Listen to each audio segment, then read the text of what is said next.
because you think you have some sort of authority that you don't hold. You can't do that to locals. Everyone was being sprayed and it's just chaos here. And I think it's completely unnecessary chaos because the people have already gathered here. They're already protesting. This is just a show of force, a show of control. We've done more for climate change than you have. Here? What have you done? We've done. How did you get here? We've done more for climate change than you have. How did you get here? See you later. Naz, how did you get here? How did you get here? How many in your entourage? You eat meat? I eat meat. What's your footprint? But I'm not the one here. I'm not the one standing here pretending that I stand for all these things. I'm doing good, brother. How are you? But you do, mate. You do. There you go. The biggest hypocrite on YouTube. People who wave swastikas vote for Trump, and I will vote for everything against somebody who waves a swastika. Okay, well, that's kind of like really simplistic, but It is simplistic. A but couple that's of all weeks I need ago- because they're f***ing Nazis. But on the other. Nazi? No, but you are. But if you. Oh, but I am. No. That's not what I mean. I just can't make sense of it where in a Western democracy, the media is not only not safe, they seem to have been targeted in that situation. Yeah, I can't speak for exactly what the police were doing there and what was happening, but definitely you can see my face and you can see what happened. Good on him. Why don't you wear another? Why don't you put another mask on? You're putting us all at risk. Why don't you off? Yeah, you're the one that walked to me. Why don't you off?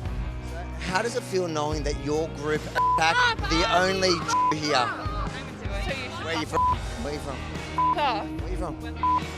Why you wear another mask? Fuck off. You look like the Nazis the way you're dressed. You look exactly like the Nazis. Don't touch.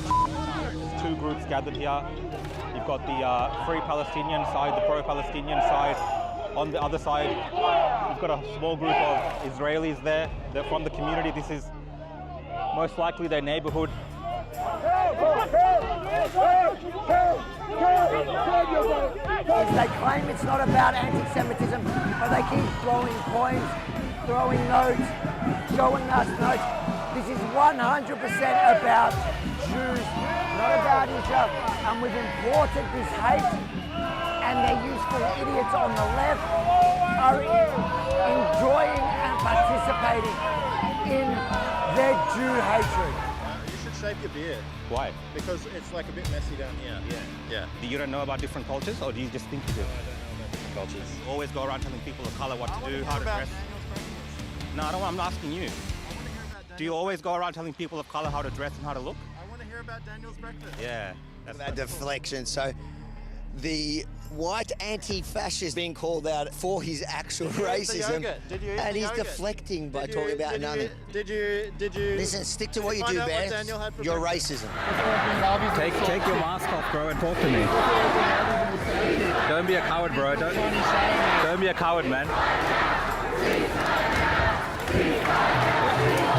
What's with the umbrella, man? I'm just trying to cover what's happening here.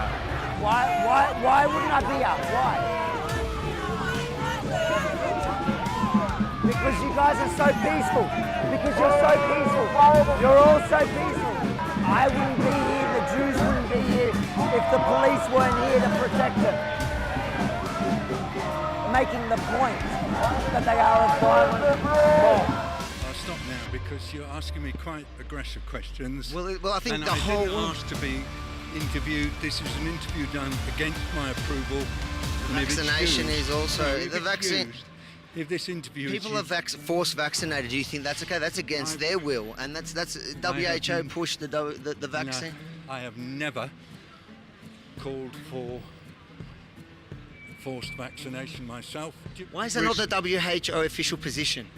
I am not giving the WHO official position. Gosh, you're an aggressive interviewer. What are you talking about? You're a wedding photographer. Please, do not talk to me. We just had a guy tell us all about the working class, and you're telling me that wedding photographers can't do this kind of work. Wedding photographers below your white privilege. Actually, no, you're right. I got an answer. No, I just think I'm better than you two fucking idiots. You said, yeah, that's fine. Nothing to do with class or race or any of these things. You brought up my job. You brought up my job. Anti-fascist, and then he went straight to making fun of him like the person of colour is below him, the holy white man. Shame on you, you racist bigot. How do you put up with him if he's still voting for Dan Andrews? Well, We have a fight over if it. he Oh, did you have a fight over it? Oh, no. if he gives me my pocket money and doesn't I'm complain, a traditionalist, traditional man, yeah. yes, he is, and I love him. God bless you He's a good both. cook, and I'm the provider. he provides the money. I cook up the 5-star. You are the sweetest couple. I'll even forgive you that you voted Daniel Andrews in. Don't worry, I'm taking him back to the nursing home. What are you scared of medicine for, you coward? I'm not a coward, man. Yeah, buddy, woo! Say hey to your people being here.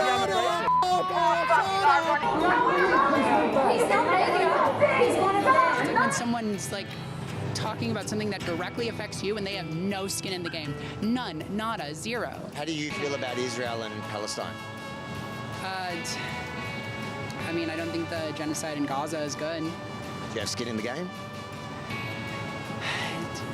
That's like a little bit of a different issue, though. Like, we're talking about like the health. No, but I'm just trying to make the point here. You have a really strong opinion about Israel. I'm applying your same argument back at you. You don't know what you're talking about. You've got no skin in the game. And I'm okay. okay. Funny how her logic only applies to her political foes. Imagine my shock. You're not happy about the crowd? Hey? You're not happy about them? Isn't it a Nazi protest? Where's there a Nazi? Huh? Where do you see a Nazi? Well, that's just what I heard. Either way, alt-right. Who's alt-right though? These guys. What makes them alt-right? Because they don't like Daniel Andrews. Sure, I don't know. I'm not. So what is it? You're the one sticking your finger up at him. You're the one like harassing me over this. You just stood here and stuck your finger up at a crowd, took a photo. So I think it's fair game. If you're willing to put all these people on your social media with a finger, calling them alt-right Nazis, I think it's pretty fair for me to come and ask you why. That is true, yes, fair enough. So why? Because I just don't agree with them. What don't you agree with? Any of their stances. Give me one of them. One of their All stands. right, tell me what their position is. But you're the one that's standing against them. Surely you know. Okay, cool. I gotta go. So you don't know? He's asked you before to step back. No, he's asked me to get away because he doesn't want me here. That's very different, and you're breaking my meter in half. Same thing. Yeah, is the reason you don't have a mask on today? Yep. We've been through this with your legal department about 5 minutes ago. You might want to ask your superiors about it. I'll ask you. You don't have to wear it when you're working like this. Is that right? Yeah, go. Call the media. Call the department again. And your name? Avraham Yemini. Do you have your media pass? Not on me, no. You don't. Mate, you want to call your superiors, you're going to go through this again. I just need to know who you are. Avraham Yemini, Rebel News, on my thing. Your intimidation tactics are not going to work. I'm not trying to intimidate. Right, yeah, you are, because you know exactly who I am, mate. So you're working for media, yeah? Mhm. You're spraying the media department, no issues. Yep. You don't have to wear your face mask while you're doing Yep. this, but just make sure that if you're just talking to the guys that you do put the face mask on for Yep. it, okay? I'm going in and out of it, but I don't appreciate where they tell you that they don't want me in the park, so I've got to go, because if we go by that logic, most of the people in this park don't want you in the park. Okay, listen to this. So do you see how, if you want to apply that logic, it's got to be even? Are you going to let me speak? What? Like I said, we've accepted that you're media. Okay, Oh, thank you. You've accepted. No, but I don't need you to, because I don't need you, because I've come here from the minute I've walked here, and you guys have been confrontational. Let's go. There you go. They want you to work with them when it suits them, but they can come up and confront you at any time. That is the definition of a police state. And everybody at home that's apathetic, you let this happen. Why have you been told you have to move on? Can I understand that? Because that's a bit more. She has to move on now. She's already been given an infringement. Okay? I've got the infringement. We're taking care of that for her, but we want to understand why she's been. It's been explained to her. We're not going to Can I understand? Because the lawyer would like to know. We're taking this fight on for her, and would like to know why she's been given. She lives in the area, so she's legally allowed here. We're not going to discuss that with you. She's been given her direction. She knows. What direction has she been given? What direction? She doesn't know. She doesn't understand. So you're abusing your power. You're kicking a woman out from her own neighbourhood park because you think you have some sort of authority that you don't hold.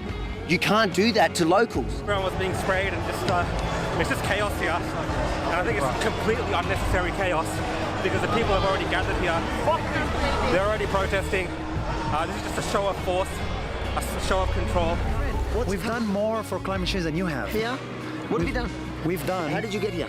We've done more for climate change than you have. How did you get here? Okay, see you later. Naz, how did you get here? How did you get here? How many in your entourage? You eat meat? I eat meat. What's your footprint? But I'm not the one here. I'm not the one standing. We Shalom, shalom.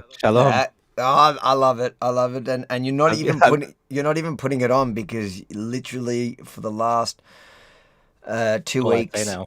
literally I'm Israel High. Every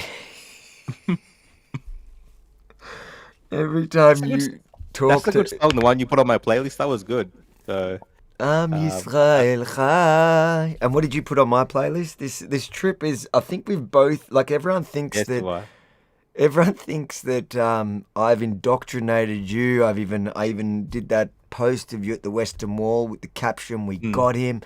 And it triggered all the right nutcases at the same time. And I've actually got Avi onto a gospel, like Christian rock. So there you go, guys. I'm doing my part. I've actually been loving that song. It's pretty crazy. Good song. It's a good song. Yeah, I'm not sure. Look, I think actually since you got me watching Chosen, I've grown to love the person known as Yeshua. But let's not with this, and I'm not converting to anything if anyone's actually like, whatever. I'm working on it. Rukshan's definitely working on it. It's between Am Yisrael Chai and what is it? Am Yisrael Chai or Yeshua. That is literally, I have been, because in the Airbnb that we were in, especially the last one in Tel Aviv, Rukshan. I got some funny videos. Rukshan literally had this Yeshua song playing the whole time, and it just grew on me, and I found myself, marching the streets of Israel, singing. I start randomly singing Yeshua, and Rukshan's just laughing, taking it's so true. Taking video. Not even exaggerating. That's what actually happened. So it is literally guys, what happened. I might not be wearing my kippah, but I did my part. There's another funny video that I don't think. Did you ever put it on your story? Did you ever put that? You need to put it on your story. The one that I filmed of you and you waited up. So it was a Charlie Kirk memorial, and I can't remember what it was like. It was really late, and I think I can't remember. I think we're just sorting files or whatever, and then you were like sitting there waiting. You were letting me know when Trump comes to speak before it was even announced. Like you just assumed. It was funny how you just assumed Trump was going to speak. And you waited and waited, and then I hear Trump's voice on the, speaking. So I come out, and you're asleep on the couch. I'm like, dude, I know, because I heard you were talking to me when Erica was talking. You said something to me. I think you told me Erica's talking. So you were there up until Erica, who was one speech before Trump, and then you came over. Well, Erica was very intense, so I was paying a lot of attention to her. But I was very tired. Like, we had long days in Israel. I think we'll get to talking about all of that. There were long days. And there's obviously, you're still putting out content from Israel. There's a lot of things that we filmed and that people haven't seen yet. Some interviews that are coming up as well. So a lot of things happen. I mean, I think that's the most I've worked in a long time going to Israel. Oh my God. People were saying we're having like a romantic holiday getaway away. But guys, it was just purely just work non-stop. That was actually one of the toughest trips I've done, and a big chunk of it was like I'd already pre-packed out the schedule, but then obviously losing our suitcase and having to like throw in shopping for everything and finding little bits and pieces for the camera equipment. A nightmare. I want to start off by thanking everybody that actually supported our trip at israeluncut.com. I appreciate everyone that's helped us make it happen. It was way harder than I had intended. You know what? I'm never going to be cheap like that on a flight again. So I tried to save the viewers money by doing this stupid, what did we do? We caught Brussels Air from London to Brussels. And I thought, an hour stopover, whatever. Like, you're turning a 4.5 hour trip into a 7 hour trip. And it was saving like $500 each, I think. Maybe even more. I think maybe $500 each. Was that return? Yeah. Yeah, maybe Yeah, even it's more. about that much, yeah. It might have been more, a bit more. Like it might have been $700 or $800 return each saving, right? So that's like $1,500 or whatever. But then it was like, all right, we'll do the extra lugging around and whatever. But at the end, it cost us so much more because, and people go, oh, and the insurance. Yeah, I've still got to do the insurance, but the insurance is not going to pay for all the stuff that we had to reimburse ourselves with. Like there was I didn't get some crazy like work insurance. I just did not imagine. And I was so dumb. Usually I'm so smart with my travel because I travel so much. I know, just put the stuff that you actually need, have a change of clothes in your carry-on bag. But to me, like it was such a small flight. It's like flying from here to Perth. I thought, like, there's no way they're going to lose our stuff. So I just didn't, like, even my sleeping pills, which drove me mental. Oh, my God. I mean, if it drove you mental, imagine me. And look, Brussels Airlines is the Jetstar of Europe, I believe. So, guys, avoid Brussels Airline. There's a lot of issues going on there. Like, even when we're coming back on our journey back to London before we came to Australia, how worried were we with the Apple AirTags? We're tracking it just to make sure these guys are doing. And what their job happened? because And what happened? The funniest. And what happened story on the way back? The funniest story, guys. We got our bags from Brussels Airlines to London, which was everything. Which was a miracle. A blessing. That was amazing, which is a miracle, of course. And then we got on Thai Airlines, and there's a whole other story. I love Thai Airlines. Traveling with Avi is like I can't explain it. It's like traveling with it doesn't make sense because Avi's always looking for extra leg room, but he doesn't need extra leg room. I don't know why he's looking for extra leg room because he's like a kid sitting on these couches, these seats, right? Because he's got little legs. But yeah, his main mission is extra leg room, and that he worked that out for some miracle. Thai Airways gave us extra leg room. No, but you got to tell a story. You got to tell a story. Okay, like I travel that much that I know that, like the extra leg room in economy, because I always fly economy. I know a lot of people here think I fly business, and no one. Somebody asked if Ajax paid for our trip. No one paid for our trip except our loyal viewers. So thank you for everyone that has tripped in at israeluncut.com. But so I fly economy everywhere, and I fly a lot. And sitting, like, when you fly that much, you just learn that sitting in a tiny seat, like, you walk out with pain, and it just, like it's so easy if you get the emergency row, which they usually charge like $50 or $70 extra to get that, right? But only at the airport. If you do it online, it costs you like $150, $200. And sometimes, you can even talk your way into it for free. But the problem is when you have connecting flights, they can never do the second leg of your flight at the airport. So we're in London. We're in London. We go early to the airport because I'm on a mission. And I'm like, nah, Rukshan, I don't care. You don't travel as much as I do. I'm telling you, I can't. We've got to get this leg room. So we get there early. We get to the counter, and yeah, sweet. We had to pay the whatever $70 for the extra leg room, and I'm like, can you?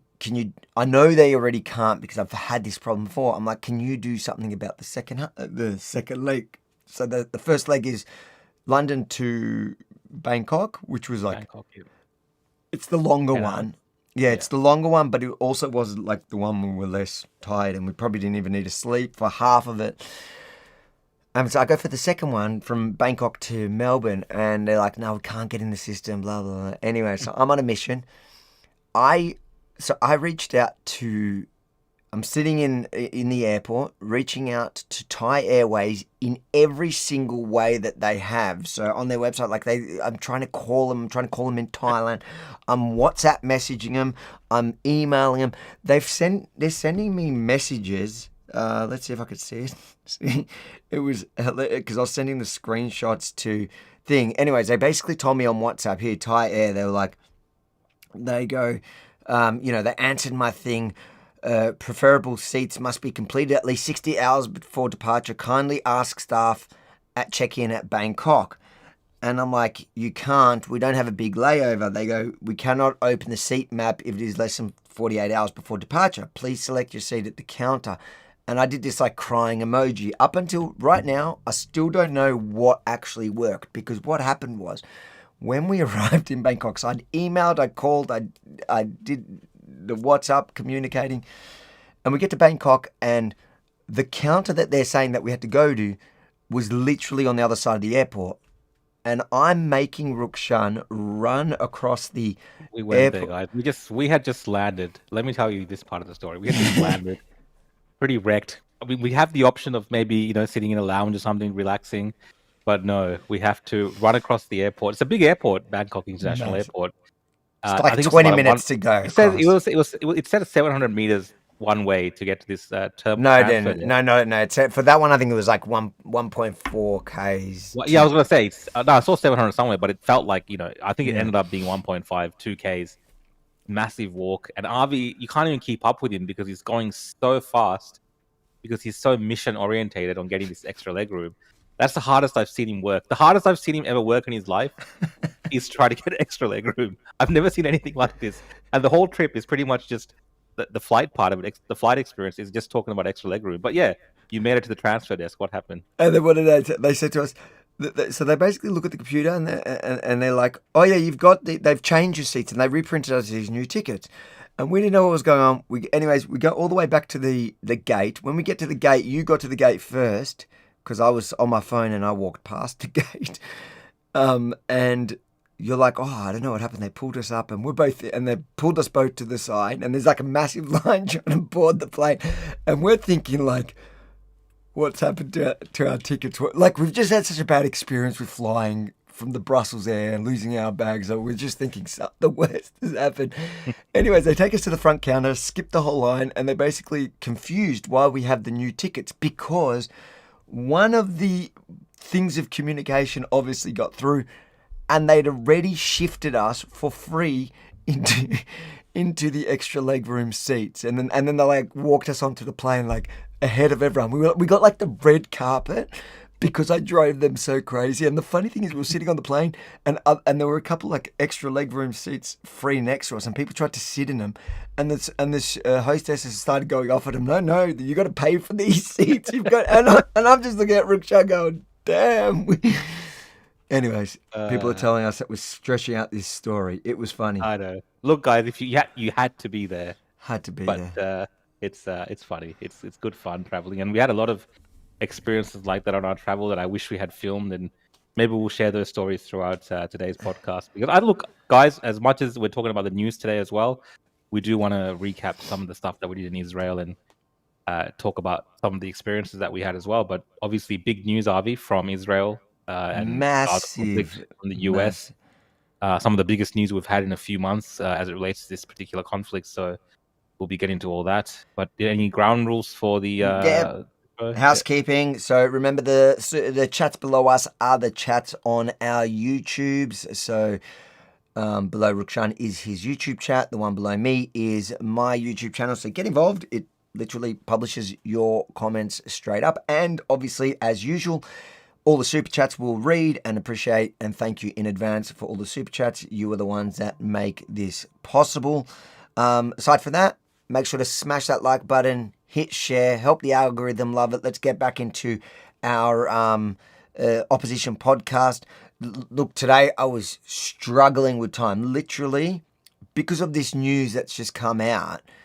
I'm like, holy crap! There's parts of some of the content that we filmed in Israel in a minute could be irrelevant if Hamas actually accepts this deal. Like, it's just and you just, as people that work so hard to go and capture this footage and these interviews and these reports, you really want to go down. So up until literally a minute before we started that thing there, I was uploading something for the team to be able to get out, hopefully later tonight, an interview that was one of the first interviews that we did that I think is time sensitive, but we've just been smashing out, trying to get out as much of the content as possible. I'm really trying to get out this content fast, over the next week so that can get back into working on Australian content. But again, I appreciate everyone that helped that mission. To me, that's one of the most important missions that I'm a part of. But for you, before we get onto the story, how was Israel? What did you take away from it? And I think it's one of these things, right? You watch stuff on the TV, you watch stuff online, and obviously when it comes to Israel and Gaza, you hear people have all types of different opinions, and they share different videos and different interpretations of what podcasters are saying and things like this.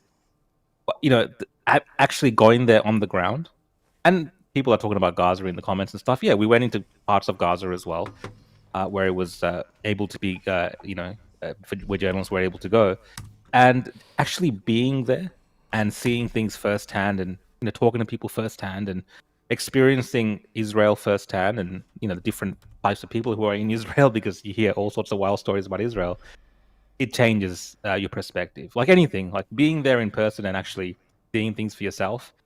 It is one of these kind of humbling and privileged type experiences, because obviously there's so much history there as well, right? So we went to Old Jerusalem and to the Holy Land and seeing all those sites. Well, there you go. There's that footage. So doing all these kind of things is one experience in itself. And then you have the journalistic stuff that we were doing, covering the news stories that were pretty much the news stories, the major news stories in the world at the time. We went to the Knesset, spoke to the Speaker of the House and a few other members of the Knesset as well. So it was this massive, for me, the first time experiencing Israel was experiencing all the facets of, what's happening geopolitically, as well as this kind of footage here that you're seeing, the spiritual side of it as well for me as a Christian. And, I am, I guess, forever changed in the sense that it opens your eyes to both what it means, that part of the world, to many different people, many different faiths, all the Abrahamic faiths, of course, as well as geopolitically, the way that people portray Israel. I think until you go there and you kind of see it for yourself, I'm going to discount people's opinions. Like, if people have been there and have opinions on it and then say things about it, I get it. But if you're just kind of sitting at home and saying it's apartheid and all this kind of nonsense, and you go there and you start seeing all the, all the Arabs everywhere, all the Africans everywhere, all the, South Asians everywhere, and all the Israelis, and everyone just kind of getting along, and, it's just sometimes even more progressive than Australia, like in Tel Aviv, for instance. When you start seeing the reality of it and just how safe some parts of Israel are as well, all the BS that you see online, it's just not, you just can't take it as seriously as you can, that people make it out to be, I think that's the best way to explain my experience, because it really just does open your eyes, especially the fact that you see the way that, Arab Israelis and, Jewish Israelis get along. It is just they get along more than people in this country, in Australia, get along. When you come to for instance, right now in Australia, between the Muslim population and the Jewish population, there's a lot of friction and tension. In Israel itself, the country where there's a conflict happening across the border near Gaza, the Israeli Arabs and the Israeli Jews get along much, much better, much more peacefully, shop together. They're the cab drivers, some of them, most of the shops that we went to in Jerusalem and parts of Tel Aviv, for instance, had Muslim shopkeepers. Come on, it's not exactly as a surprise. And I think the biggest shock to me was all the African people that live there, and the way that they speak so eloquently about Israel and their experience there. And they're not even Jewish. They're not even Jewish. A lot of them are Christians from Nigeria and places like this. And they're just the way that they talk about Israel, the country, as their country. It's kind of what you want to see in Australia in some instances, because we've lost a lot of that cohesion and respect for our nation. But you see all these other people from different parts of the world that live in Israel that love and respect the country. And it's just eye-opening. I think it's not what's portrayed online. That's for sure. And this is not to minimize, obviously, the very horrific, ground conflict that's going on and the other issues in that area. But I'm just saying, in the country itself, people are trying to get on with life to the best of their abilities, despite what's happening around them. Yeah, look, and for me, a lot of what you, and that's a lot of people that I've gone with for the first time. That's the first reaction, and I know that the first night when we were forced to go to Zara to shop, and you were laughing because I was just meltdown. I was wearing a jumper in the 30-degree heat because we just come from London. I didn't even pack a t-shirt. But the first thing that you noticed at that mall in Jerusalem was how packed it was. It was probably 50% Muslims, like in full hijabs, and you can see them interacting with the Jews and in playful ways. Like you just see them. It's just live. It's not even a thing. It's not a thing. It's actually more. And this was actually. So this is something that a lot of people notice the first time they go there because it's kind of shocking. I remember when I first went there, I got that shock. But another thing that I noticed in Israel, and I can't remember at what point we were talking about it with somebody, is that I actually find the Arabs in Israel, even the ones that identify as Palestinian, like there's an identity thing there for sure, an identity crisis with many, because they identify as the Palestinians, and I'm talking about the Muslim Israeli Arabs that identify as Palestinian. Some of them are proud to be Israeli, but some of them identify as Palestinian. But if you give them the choice, they won't. They want to live in Israel because obviously the life is just a lot better under an Israeli government as opposed to pretty much any neighboring Arab nation. But what was I? I'm gone blank.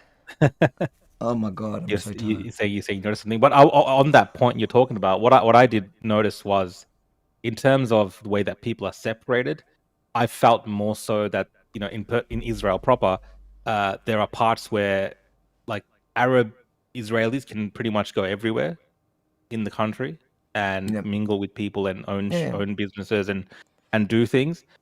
I felt it was maybe more restrictive for Jews to go to the more Arab dominated areas.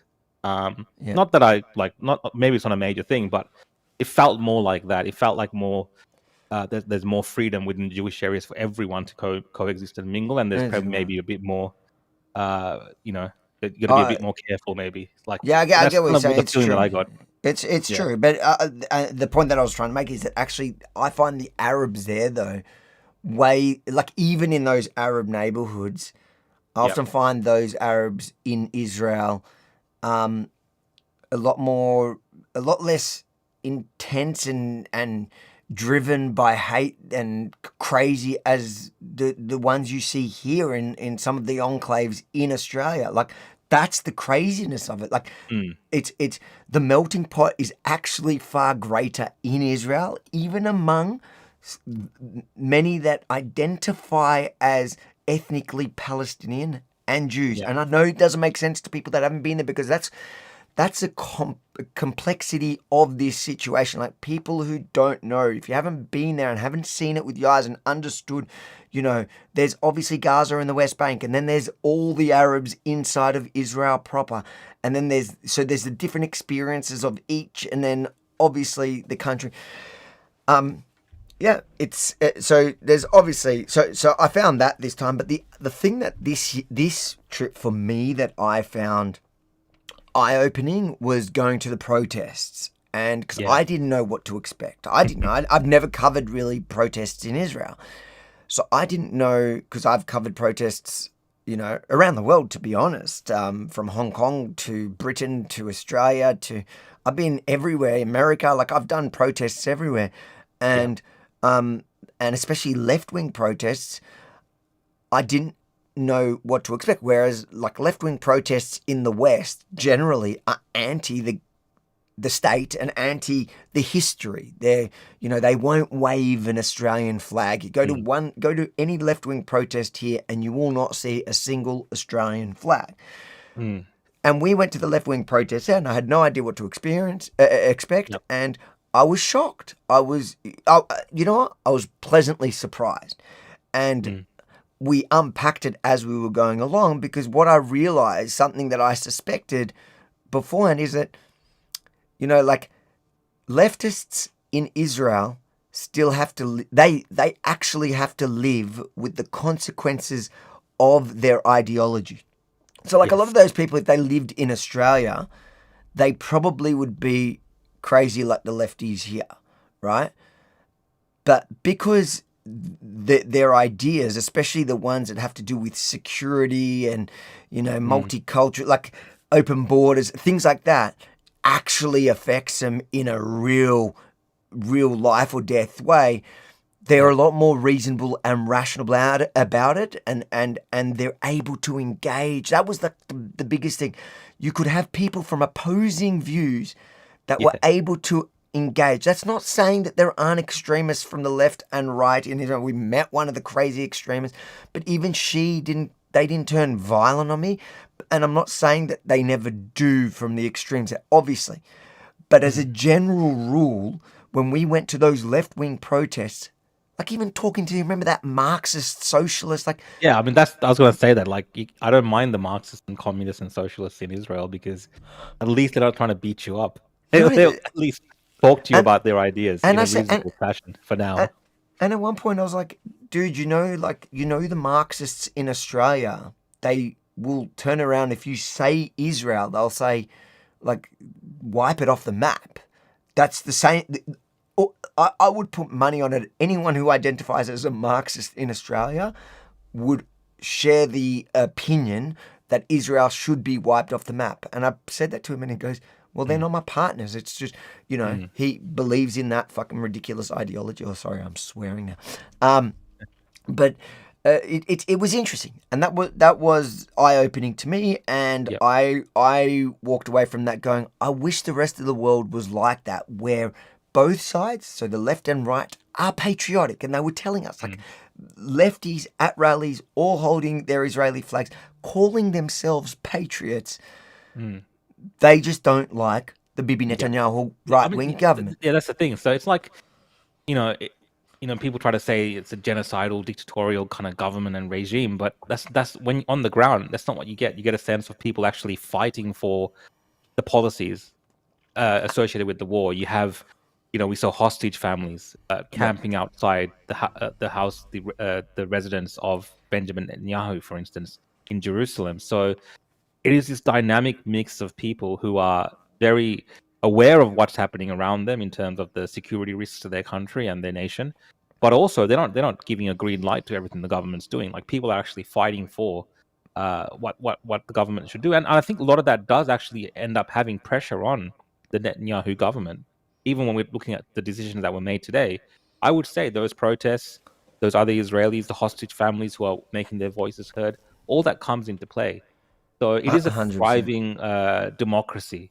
The kind of pariah-like view that we get, looking at it from across the world, and the stuff that's beamed into our televisions, and people like just getting up there, the Greens in the Senate in Australia getting up there and just saying they're genocidal murderers and all this kind of stuff. Actually, like, the parliament there and the discussions that they have there are actually more robust, right? It's more robust. There's people actually discussing things. There's not a one-way street as such. And, just like in America, for instance, Netanyahu's in court a lot of the time. They're trying to put him away, and there's judges there that are after him and things like this. So at the end of the day, it is not like your typical Middle Eastern dictatorship, authoritarian regime as such.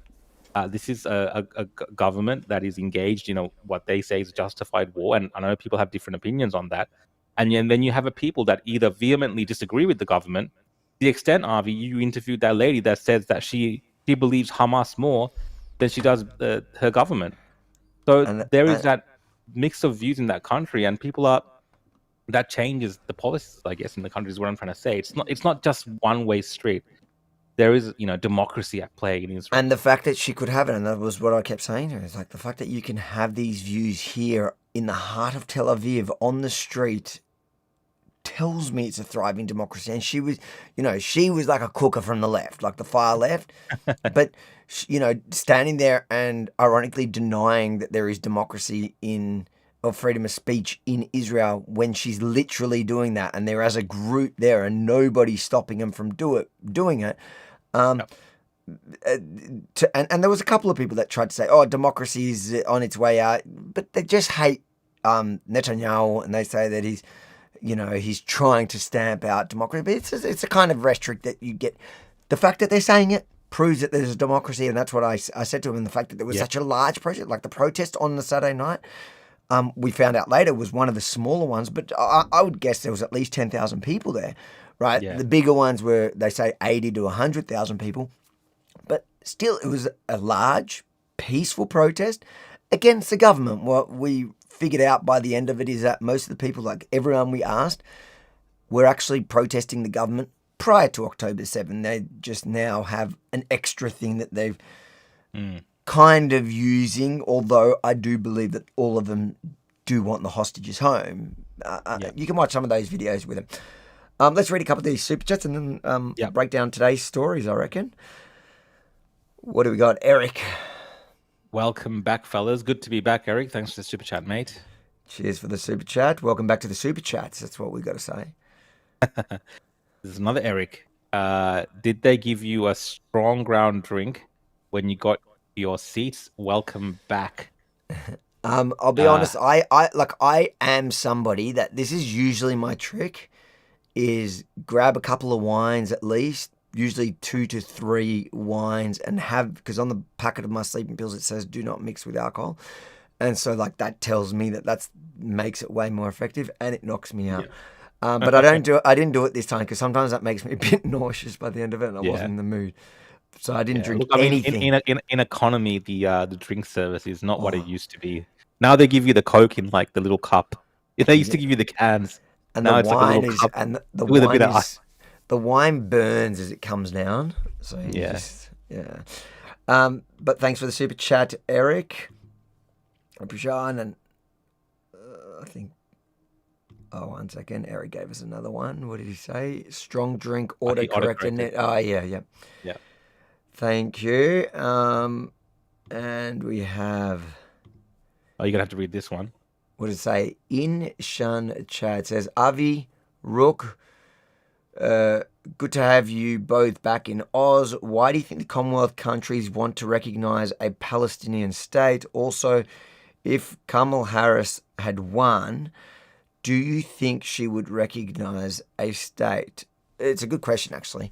Yeah. So, firstly, on your first question, why did they recognise? I think we discussed this at length before we left. But in short, I think it's multiple things. It's playing to domestic politics. So, Albanese, Labour parties here in Britain and in Canada are all playing to the Islamic community, the immigrant votes from the Islamic communities. I think they've all taken hits. They just want to show them that they're for them. So they're appeasing those communities. I think that there's also an alliance against Trump from the left, and it's like a passive aggressive one, as opposed to, these guys are gutless to Trump's face. They talk him up. Every single one of those people. So Carney, Albo, and Keir Starmer have all mocked, abused, condemned everything Trump before. Now they're sucking up to him, to his face. But really, underneath, we know how they all feel about Trump. But obviously, they don't want to get slapped down with tariffs. The other story is that, like, you saw New Zealand actually went against the grain, and they didn't recognize a Palestinian state. So it shows you that a lot of it is based on the domestic politics. It's not just a matter of like it being an obvious thing to do. I think the domestic politics in New Zealand probably would have encouraged them to do it. Maybe, but I think I was going to say the government is not as Labour-like as the rest of them. Well, it's not. It's not Labour. It's meant to be conservative. If it was the Ardern government or Hipkins or whatever. 100%. Yeah, 100%. They would have recognised it.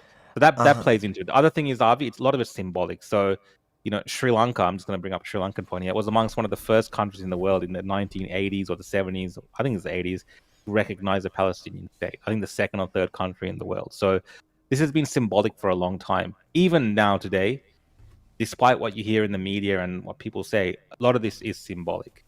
It won't happen unless, there's definitive borders defined, there's, a process put in place. Like, it doesn't just happen with Australia, Albanese saying, "Oh, we recognise a Palestinian." It means absolutely nothing in the real world. Nothing. So it's easy for them to appease people, but has it appeased people? Because you're still seeing protests in Canada. You're still It never seeing will. protests in Australia.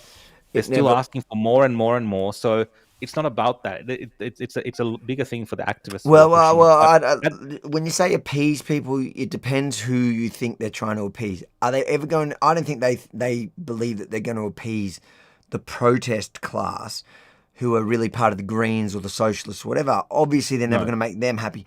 I think when we're talking about them trying to appease anyone, they're talking about the greater Islamic community, because they want them to remember next time they go to the voting booth.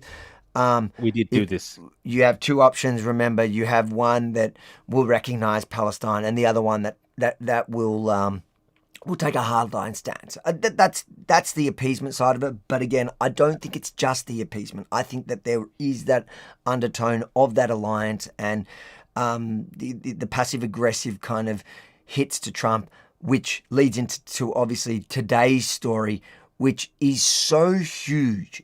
I don't think people realize how big this is and why. But we'll unpack it in a second. Let's read the one super chat, last super chat for now, guys. We're going to rely on you to pack up. Eric, those- thanks, mate. Rukshan and Avi, is there any truth in Parliament recognizing the man in the moon next?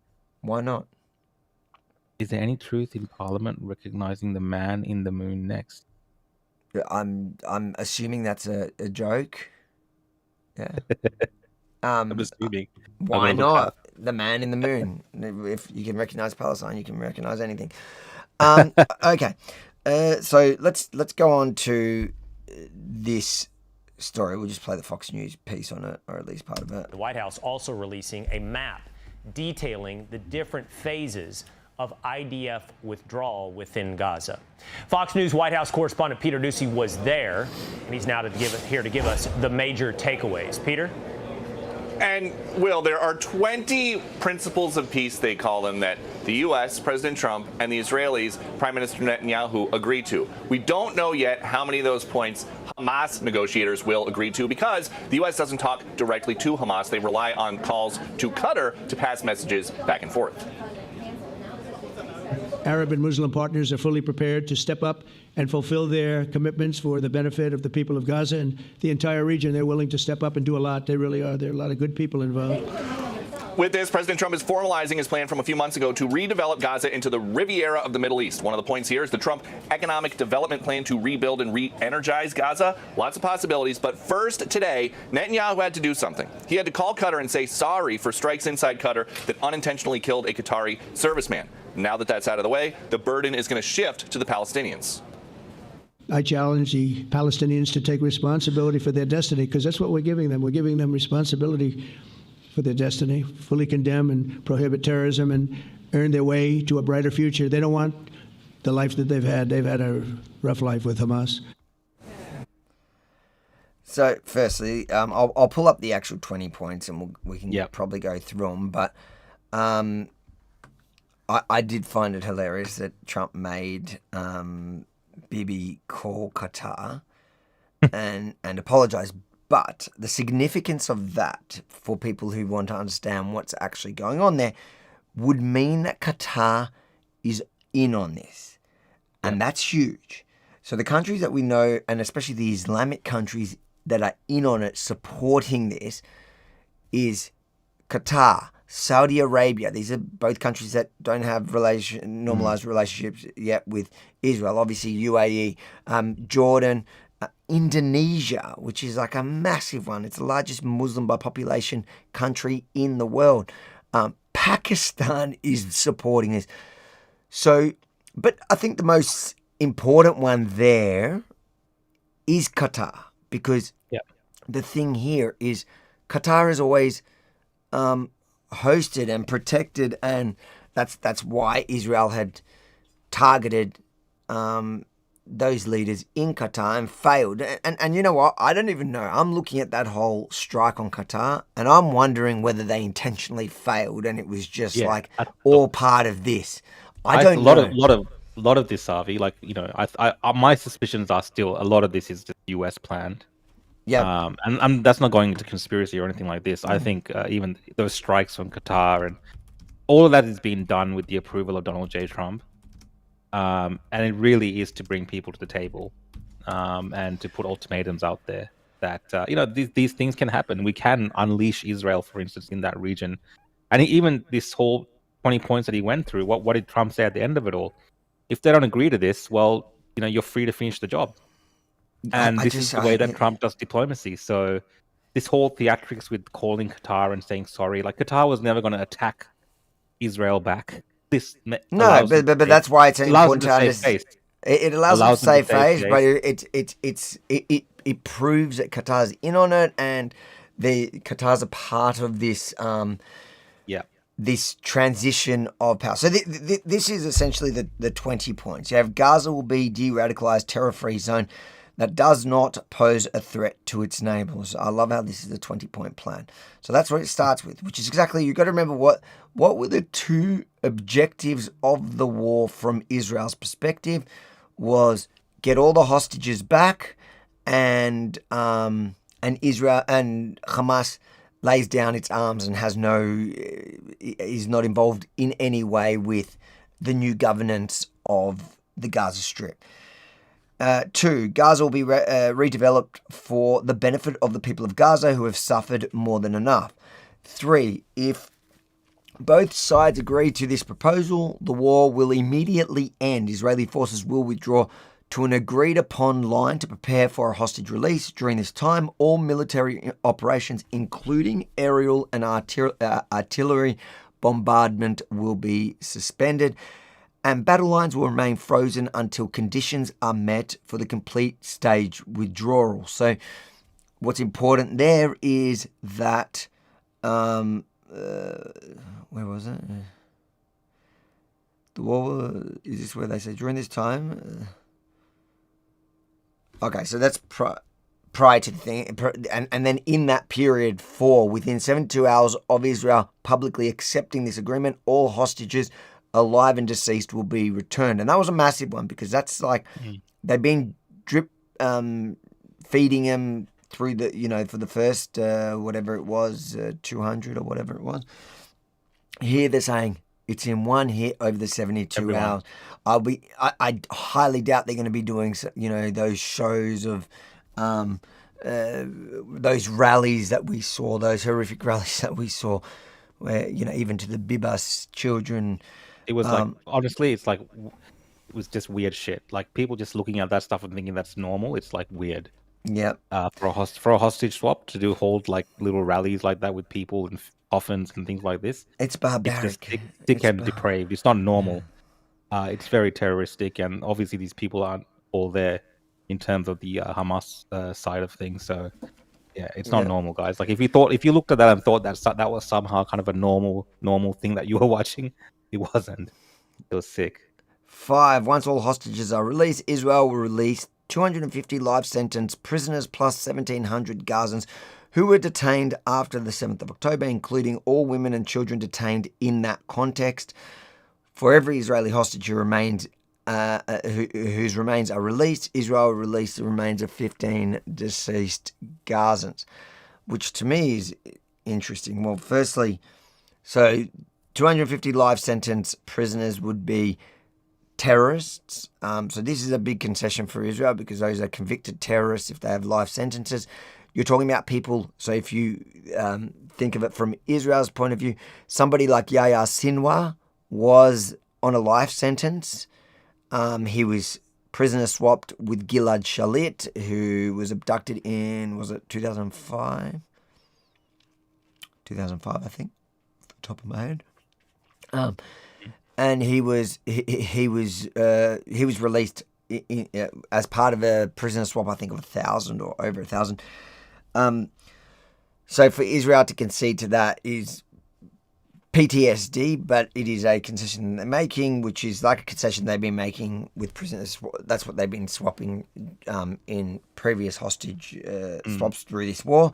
But the 1,700 Gazans who were detained, including women and children, the wording of that's very interesting, including all women and children, which people assume straight away that means random women and children were being detained. It's when they're detained, like women and children can also be suspected of crimes. When you're saying children, technically children, you're talking about we have child teen- soldiers, child combatants. teenagers. It's like the you talk about the context of Melbourne, the machete attackers in the last few days that we've seen being being pulled off the street, like in the last month. So they're killing each other. They're literally those kids that we see in all the cars being pulled out of the cars. They're kids technically. So that's what I imagine it is. It's not going to be just random kids that they pulled in. But what I did, I guess I didn't realize Israel had remains. I guess they probably took the remains of terrorists for the ability to negotiate, I guess. 6, once all hostages are returned, Hamas members who commit to peaceful coexistence and to decommission their weapons will be given amnesty. Members of Hamas who wish to leave Gaza will be provided safe passage to receiving countries. I hope none of them should be allowed here. I think that would apply to perhaps like the brass or the top brass or commanders and things like this. The average. I think they're saying every Hamasnik is going to. If they want to, but the only ones who would need to get out of the country might be the ones. Oh no, I'm talking. So the first part of that is amnesty. So they're offering amnesty to all, which, again, it's going to be a hard pill to swallow for many Israelis who want justice for the crimes that were committed, especially on October 7. But do you know what? That's part of negotiating, and that's a compromise that personally, as somebody who loves Israel and wants to see her, thrive after all of this and come out and for this war to bloody end already. I love the comments. Sorry, Avi, I just going to disrupt you, but one of the comments are like, they're all on their way to Australia. The ones that get amnesty. Well, that's actually possible. Yeah, well, that's something that we need to fight here. The fact that they're allowed to leave, they should be allowed to leave to Egypt or Jordan or to a neighbouring Arab country. They shouldn't be coming to Australia. These are the last people that you want coming to Australia. 7, upon acceptance of this agreement, full aid will be immediately sent into Gaza Strip. At a minimum, aid quantities will be consistent with what was included in the 19 January 2025 agreement regarding humanitarian aid, including rehabilitation of infrastructure, water, electricity, sewerage, rehabilitation of hospitals and bakeries, and entry of necessary equipment to remove rubble and open roads. Just looking at that one, the whole aid thing has been a weaponized issue. We personally went to the Kerem Shalom thing on the Gaza side. We saw how much aid just sits there because it's been politicized, because organizations are not willing to take it. I think once this agreement is signed and the UN, because I think a part of this is the UN is actually going to step in and take it over. And the reason why Israel is accepting that is because of the other points to this, in which Hamas is not going to be able to hijack it because they're no longer going to be an armed group with any sort of power. And I imagine most of the... And for me, after seeing that, I really don't buy into all this starvation propaganda that was happening. I mean, maybe because of Hamas taking the aid or whatever like that, but in terms of aid actually being there, what we saw firsthand with our own eyes, kilometers and kilometers of aid, tons and tons of aid, Gazans who actually come to those sites and work there as well, and work on the trucks and the distribution part of it as well. So, I mean, the way that it's portrayed again by social media and the media is completely not in line with the reality. Like you said, there are issues, obviously, with aid being hijacked and taken over by Hamas and the UN not stepping up, perhaps in that context, and not really being honest about why there's holdups. But in terms of the products that are there from the different countries who have sent those shipments of aid in, it like everything is there. Like it's just like tons and tons and tons of like every type of product that you can imagine, even luxury products.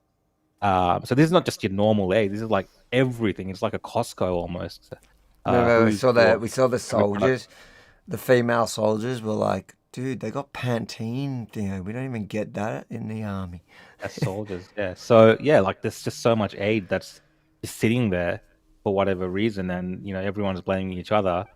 At the end of the day, which other war do we have where the country who's fighting each other, one country's supplying aid, the same people that they're fighting? So there's a lot of complexities in this that people don't really want to accept in terms from the Israel side, and also accept from the fact that when you have a terrorist force involved like Hamas, they're going to start hijacking aid supplies and then selling it or whatever they're doing with that.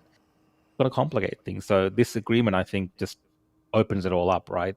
They can just get that aid flowing freely, as it was always meant to be. 8.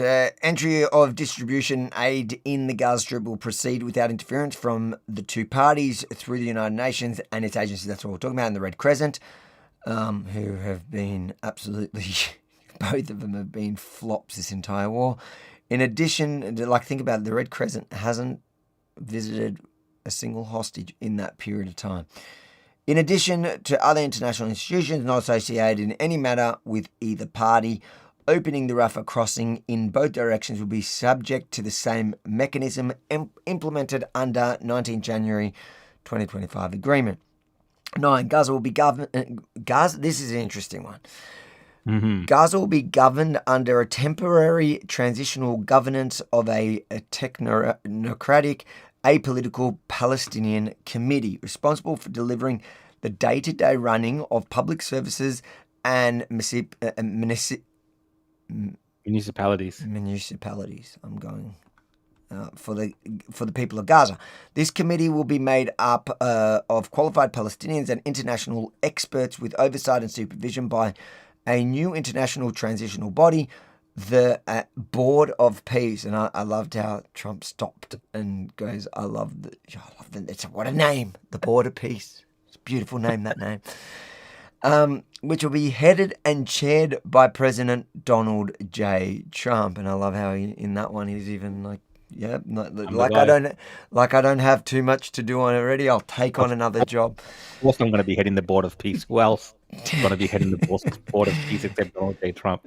They probably still wouldn't give him a Nobel Peace Prize even after heading the Board of Peace and doing this if this plan goes through. But yeah, it's Trump. But I think it is a significant thing that he does lead it, because remember, this means this is the governance of Gaza in that transitional period, meaning he's going to be the one in charge, and everything that happens there is, if you're going up against the governance, you're going up against the President of the United States. It's no longer Bibi or the IDF.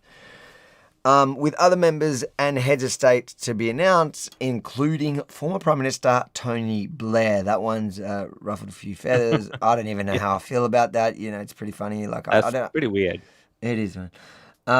But it is what it is. This body will set the framework, and it'll be interesting to see who else is who makes up that body. If you listen to Trump's the press conference, is pretty entertaining. But it's just like everybody wants to be on this. Well, like he made it like everybody wants to be on the board. He's taking applications at the moment. There's not everyone can get in.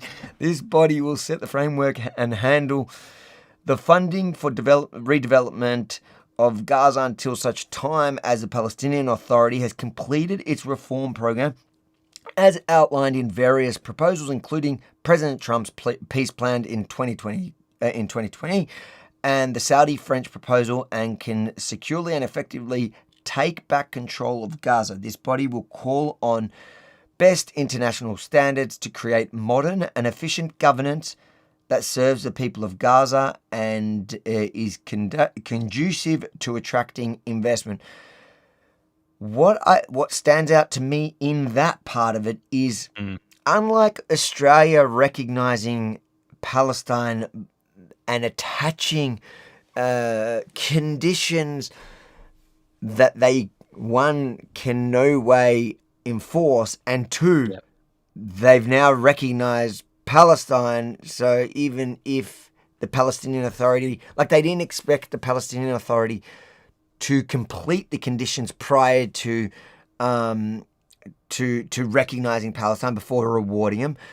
Yep. They went the other way around. They go, promise me you'll do it. Okay, cool. You guys never lie. We'll just recognize you. And there's no way to take back. Well, you can, but they're not going to take back the recognition. America's doing, Trump's plan goes the other way. Goes, cool. We're happy for you guys to govern, but you need to have, and these are the conditions, like free and fair elections. You got to stop your pay to state. You got to stop paying terrorists to commit terrorism. Otherwise, it defeats the whole thing we're doing here. Yeah. Those are the two big ones. If they can reform the Palestinian Authority, a lot of this, it's very positive. I'm excited for what looks like the light at the end of the tunnel here. However, there is a long road even on these sorts of things. Like my trust in the Palestinian Authority ever getting their shit together and actually allowing free and fair elections, I just don't trust them. And I feel like the de-radicalization that has to happen. So another part of it was taking out the indoctrination of hate in the education system from a young age. Like, are they actually going to do that stuff? More than probably most people commenting, especially in your chat, who's just hating on Israel, I'm like, dude, I hope everything here happens. Yep. 10. A Trump economic development plan to rebuild and energize Gaza will be created by convening a panel of experts who have helped birth some of the thriving modern miracle cities in the Middle East. I imagine that's very much like the UAE and things like that. Many thoughtful investment proposals and exciting development ideas have been crafted by well-meaning international groups and will be considered to synthesize the security and governance framework to attract and facilitate these investments that will create jobs, opportunity, and hope for future in Gaza. Dude, and the UAE is a good partner. Like, I am. That sounds good. 11, a special economic zone will be established with preferred tariff and access rates to be negotiated with participating countries. This is Trump. I mean, Trump is giving them the best of Trump. I mean, he's being he's going to be taking the lead on it, right? He's putting his name all over this. So with Trump, you know that he wants to do something where people look at him and be like, yes, he did that thing. He wants this to be, I said this when he got elected, he wants this to be his legacy. He wants to be the one 100%. That figured out a way out of the Middle East. And I think this was like in his first term, he kind of wanted it. That's why he had the Abraham Accords. Now he wants this to be his defining thing, because in the history books, what's the one thing that's always going to be recorded is, like it or not, what happens on that land is we're still talking 3,000 years ago. People are still talking from 3 Abrahamic religions. What happened on that land 3,000 years later? Trump wants to be a part of that story. Of course, yeah. This is his legacy. So and like I said, again, if you accept a deal like this, you're going to get the best of Trump. Like, he is going to want to do this because it's his legacy. So it seems like a fantastic deal for let's say that the end goal is statehood for the Gazans. What a way to start in terms of having this as your base. Considering everything that's happened beforehand, all the tragedy that's happened, that you have the opportunity to rebuild with something like this, with all of the world, including the might of America, plus the region around them, the rich Arab states, funneling in money and being involved in rebuilding this. It's a great thing for the Gazan people, I think. And this is very different, obviously, to the last time, because last time, what did Trump say? He said, everyone out, we're going to put hotels there and do all this stuff, right? That's kind of the way that he went into this negotiation last time. And he's come around since then, and he's being more generous in terms of including everyone and really making it about the Gazans now. That tactic that he went with the first time, I think all of those things that he was doing initially was just to try to end the war in some manner. Yeah. And everything's worked out now to this kind of deal where it's compromises on both sides, and Trump is really ready to put his name to it. And if you keep reading it, I think at the end we'll discuss how the other states are, jumping on board because they want to be on the Trump train as well. It seems that way. Number 12, and this is the turnaround, which at the time we were laughing when he was saying, removing everyone from Gaza and everyone's up in arms and going crazy. But like you said, I think he was just trying to throw things in there to scare Hamas into, quitting and making peace or whatever. Number 12, no one will be forced to leave Gaza, and those who wish to leave will be free to do so and free to return. So that kind of counters the narrative of course you want, like, if you said that they could return, they're like, of course you want them to return so you could steal their land. So he's saying they can return. We will encourage people to stay and offer them the opportunity to build a better Gaza. So that's a complete turnaround. Hamas and other factions agree to not have any role in the governance of Gaza directly, indirectly, or in any form. So that would include, Islamic Jihad and those groups. All military, terror, and offensive infrastructure, including tunnels and weapons production facilities, will be destroyed and not rebuilt. There will be a process of demilitarization of Gaza under the supervision of independent monitors, which will include placing weapons permanently beyond use through an agreed process of decommissioning and supported by an internationally funded buyback and reintegration program, all verified by the independent monitors. New Gaza will be fully committed to building a prosperous economy and a peaceful coexistence with their neighbors. It almost sounds too bloody good to be true. It does. But it does. You know what? If anyone can pull it off, it's Trump. So You got to think big. Yeah, he's being aspirational in the desires to get this done. So. 14. A guarantee will be provided by regional partners to ensure that Hamas and the factions comply with their obligations, and that new Gaza poses no threats to its neighbors or its people. I love that line because its people are often missed in any of these conversations because it's an uncomfortable truth that the pro-Palestinian and the anti-Israel mob love to ignore. Because the people that suffer most under Hamas is actually Palestinians. 15. The United States will work with the Arab and international partners to develop a temporary international stabilization force to immediately deploy in Gaza. The ISF will train and provide support to vetted Palestinian police forces in Gaza and will consult with Jordan and Egypt, who have extensive experience in this field. The force will be the long-term internal security solution. The ISF will work with Israel and Egypt to help secure border areas along with newly trained Palestinian police force. It is critical to prevent munitions from entering Gaza and to facilitate the rapid and secure flow of goods to rebuild and revitalize Gaza. The deconfliction mechanism will be agreed upon by the parties. 16. Israel will not occupy or annex Gaza. That's a big one because that's what everyone said. That's where it was heading, right? That's where it was heading. It was heading there, but that the claim by detractors of Israel was that was the entire war aim from October 7, which it wasn't. It wasn't. There are definitely people in Israel that want that. I'm not denying that. But they are in the minority. I think that this peace plan, the vast majority of Israel would get behind. Even the uncomfortable bits. I would think so too. As if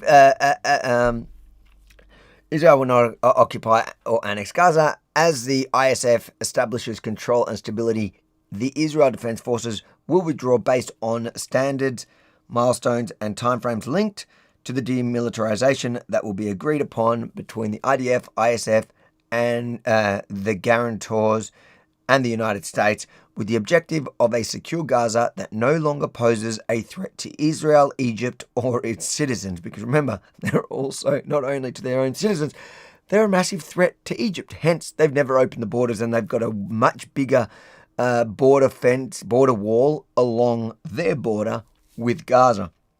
Practically, the IDF will progressively hand over the Gaza territories to it occupies to the ISF according to an agreement that they will make the transitional authority until they are withdrawn completely from Gaza, save for a security perimeter presence that will remain until Gaza is properly secure from any resurgent terror threat. In the event Hamas delays or rejects this proposal, the above, including the scaled-up operation, will proceed in the terror-free areas handed over. Where did I go? Handed over from the IDF to the ISF. So that's interesting. So what that number 17 is saying is essentially, even if Hamas doesn't agree to this, they're going to move. Yep. So they're going to move ahead with it while the IDF continues fighting Hamas in other areas. So they're saying areas that the IDF secure, the IDF is then going to secure and then basically move out while this other group comes in. So Israel accepting this means Israel either way is not annexing or occupying Gaza, just to be clear, because that's what this agreement is saying. 18, an interfaith dialogue process will be established based on the values of tolerance and peaceful coexistence to try and change mindsets and narratives of Palestinians and Israelis by emphasizing the benefits that can be derived from peace. I think those are like classes that Donald Trump is going to be personally giving to both Palestinians and Israelis. He's going to talk. That's a funny one. We'll see how that goes. There's definitely a need for de-radicalization. 19. Yeah, for sure. While Gaza redevelopment advances and when the PA reform program is faithfully carried out, the conditions may finally be in place for a credible pathway to Palestinian self-determination and statehood, which we recognize as an aspiration for the Palestinian people. I love how out of all the 20 points, the Australian government, who today fell in line and got behind this peace plan and is calling for Hamas to get behind it, they honed in on number 19 because he's saving face, because it's so embarrassing that we recognize a Palestinian state that means absolutely nothing, the most symbolic bullshit that there is. Yeah.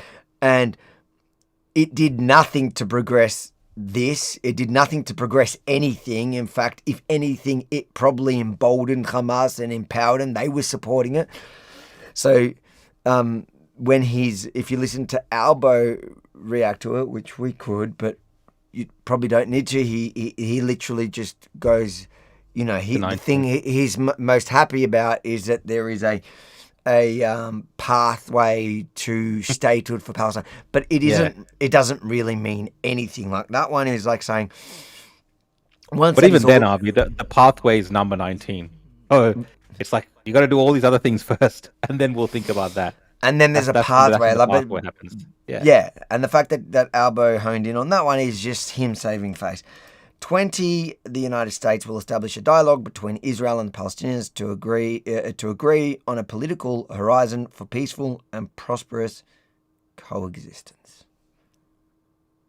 Yeah, I mean, look, it's very detailed. It's very long. It's a 20-point plan. But what I've been amazed by, Avi, is the fact that we've had so many nations, especially the Arab nations, and Turkey, and for instance as well. Indonesia, like you said, these countries that have been generally hostile towards Israel all throughout this conflict and even prior to conflict, they have come on board and said, yes, this is the way forward. The Palestinian Authority has said that. Qatar has said that. So it makes you wonder, the only people that could maybe stand in the way of this really now is Hamas. Let's see if I can get a list. And if they do, well, it's on them. And I think if it does come down to that, and Hamas has now gotten in the way of this, where everyone else is pushing for it, including Israel and the US, who have stepped up to it and said, yes, we want to do this. All the other countries have said, yes, we want to do this. And if Hamas now says no, I think what Trump said makes sense, and what Bibi said makes sense, that they'll have no choice but to take Hamas out and continue this the way that it's going. And I don't see from that point on how people could then turn around and be like, well, it's Israel that's stopping this from happening, when you have all these other countries now saying that this is what has to be done. France is saying it, Australia is saying it, the UK is saying it, and this was all conditioned on them with the whole idea about the Palestinian state. Well, they're saying, well, yes, Hamas has to accept this. There's no other choice. So it'll be really interesting to see if they just accept it exactly how it is, or if they try to prolong it. Because as long as they don't accept this, I think the bombardment of Gaza will continue, and Israel will not stop doing their operation. I think they'll have to come out and say, yes, there's not going to be this period of back and forth on this. I don't think so, from what I can tell. It's almost an ultimatum. So far, the countries that have publicly, that I can see here quickly on a ChatGPT search, so take it with but these ones are definitely is the ones that have backed it is France. So these are all the Islamic countries. France, United Kingdom, France, UK, Qatar. Like I said, that's a super important one.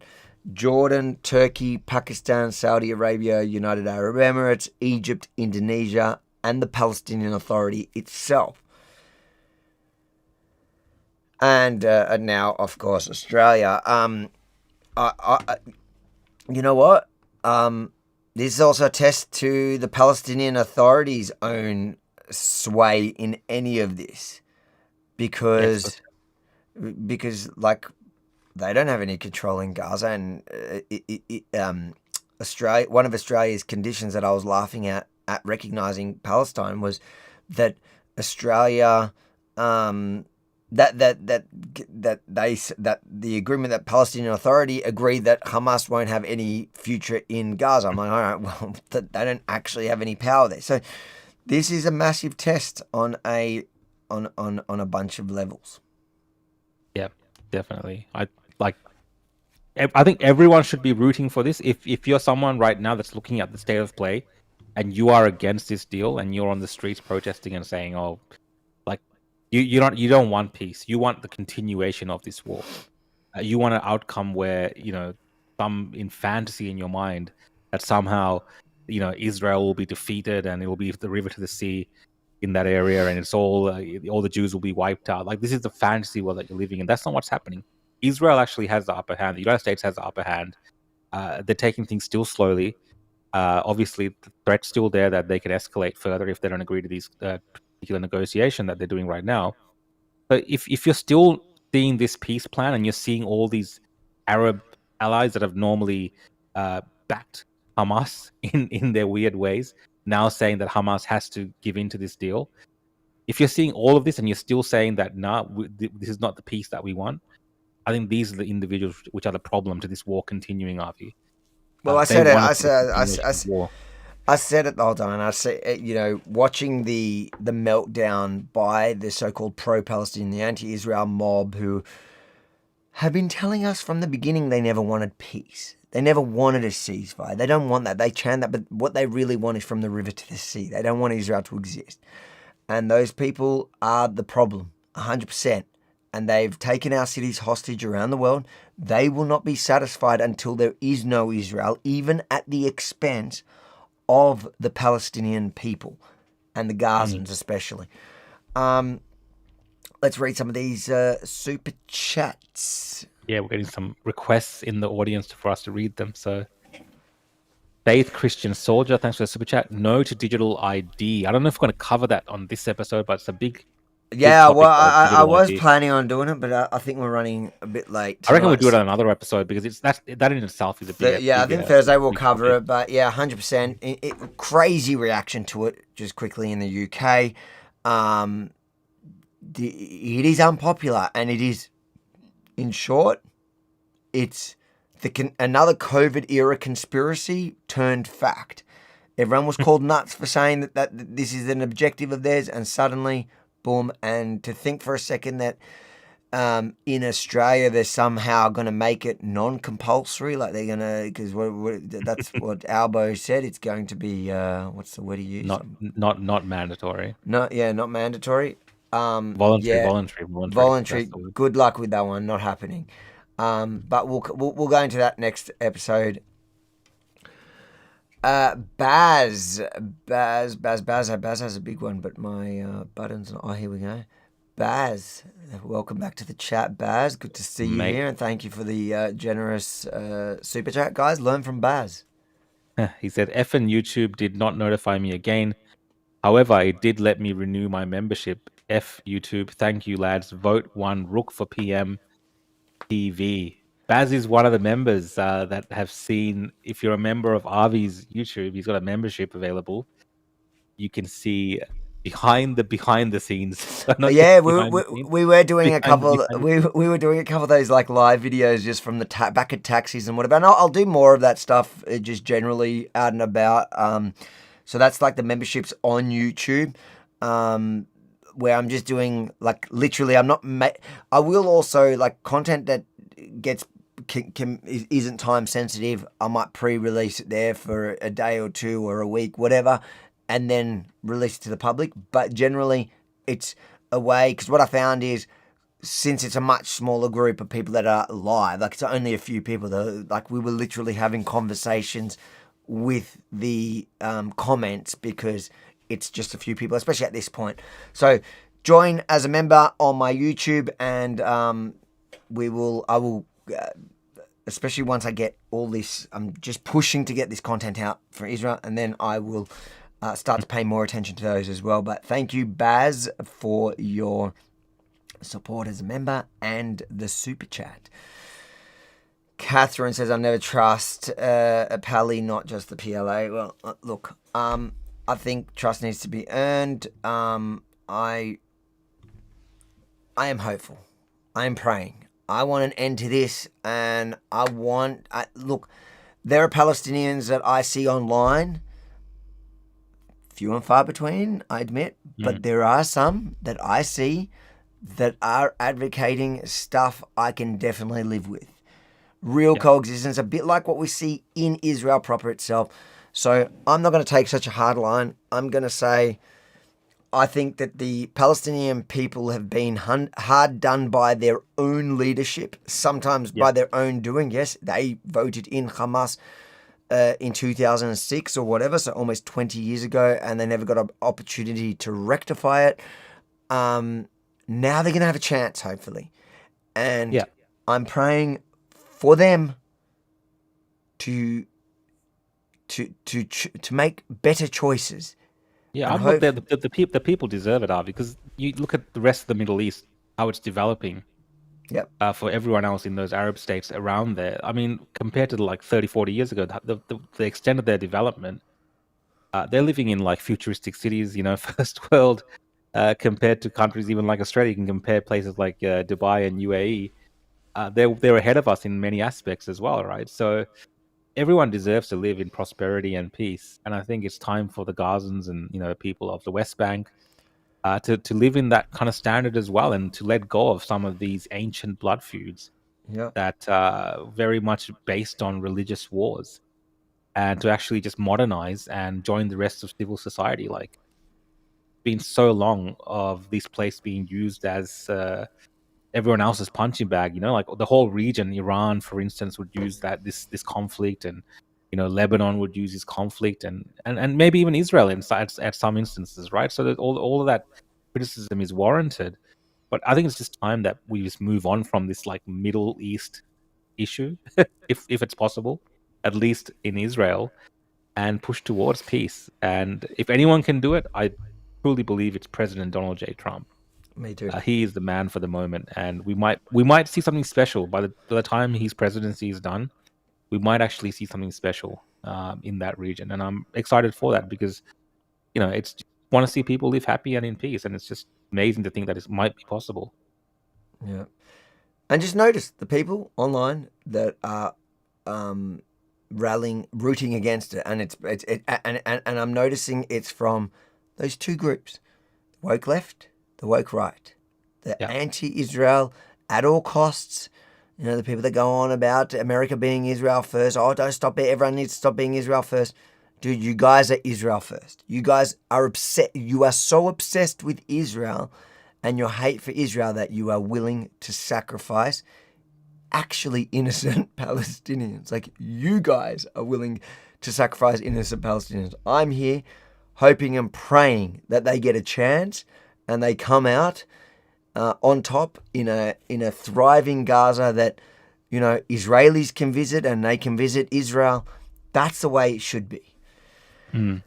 Cruel intentions. Welcome back to the super chats. Thank you so much for your generous super chat. It's up to the Gazans to force Hamas to accept this. They won't do it voluntarily.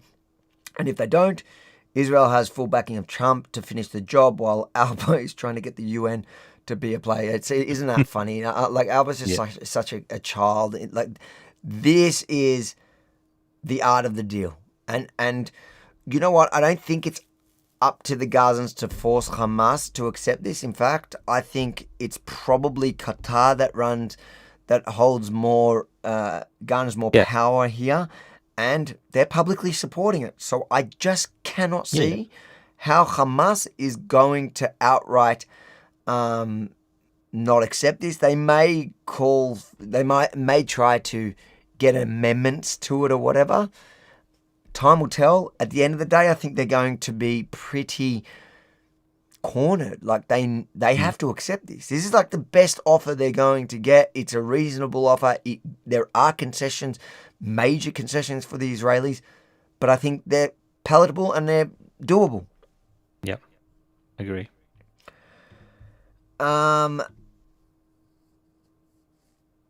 Catherine says the thing about the 7th of October attack was that it showed people's true colours. So few righteous amongst nations. Hamas asked the UK for reparations. Did Hamas ask it? They were asking for reparations. Yeah, they may. I don't remember the exact figure, but there was a figure that was being floated. This is to do with, I think, the Balfour Declaration or whatever it was. I forgot the name, but they wanted Balfour reparation. Declaration. Yeah, I think that's what it was. But it's true. It did show people's true colours, both in Gaza itself. We got to see how everybody that you could see as far as the eye on camera. Yes, you didn't get to see the people that stayed home.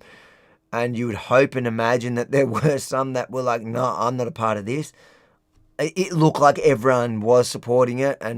But that's also a radicalized population. So I agree that, you know, every poll shows that. Since birth. Yeah. I mean, you cannot have the society where, the Hamas, they kidnap civilians or whatever from a music festival. They drive them in the back of a ute to Gaza proper, and then you have little kids spitting on the bodies. Like, this is not a normal society. So they do have to be de-radicalized. Yeah, definitely. And again, you can't just blame the people for those actions as well. Like, they don't know any better. This is the world that they've kind of grown up in, and they think it's completely normal.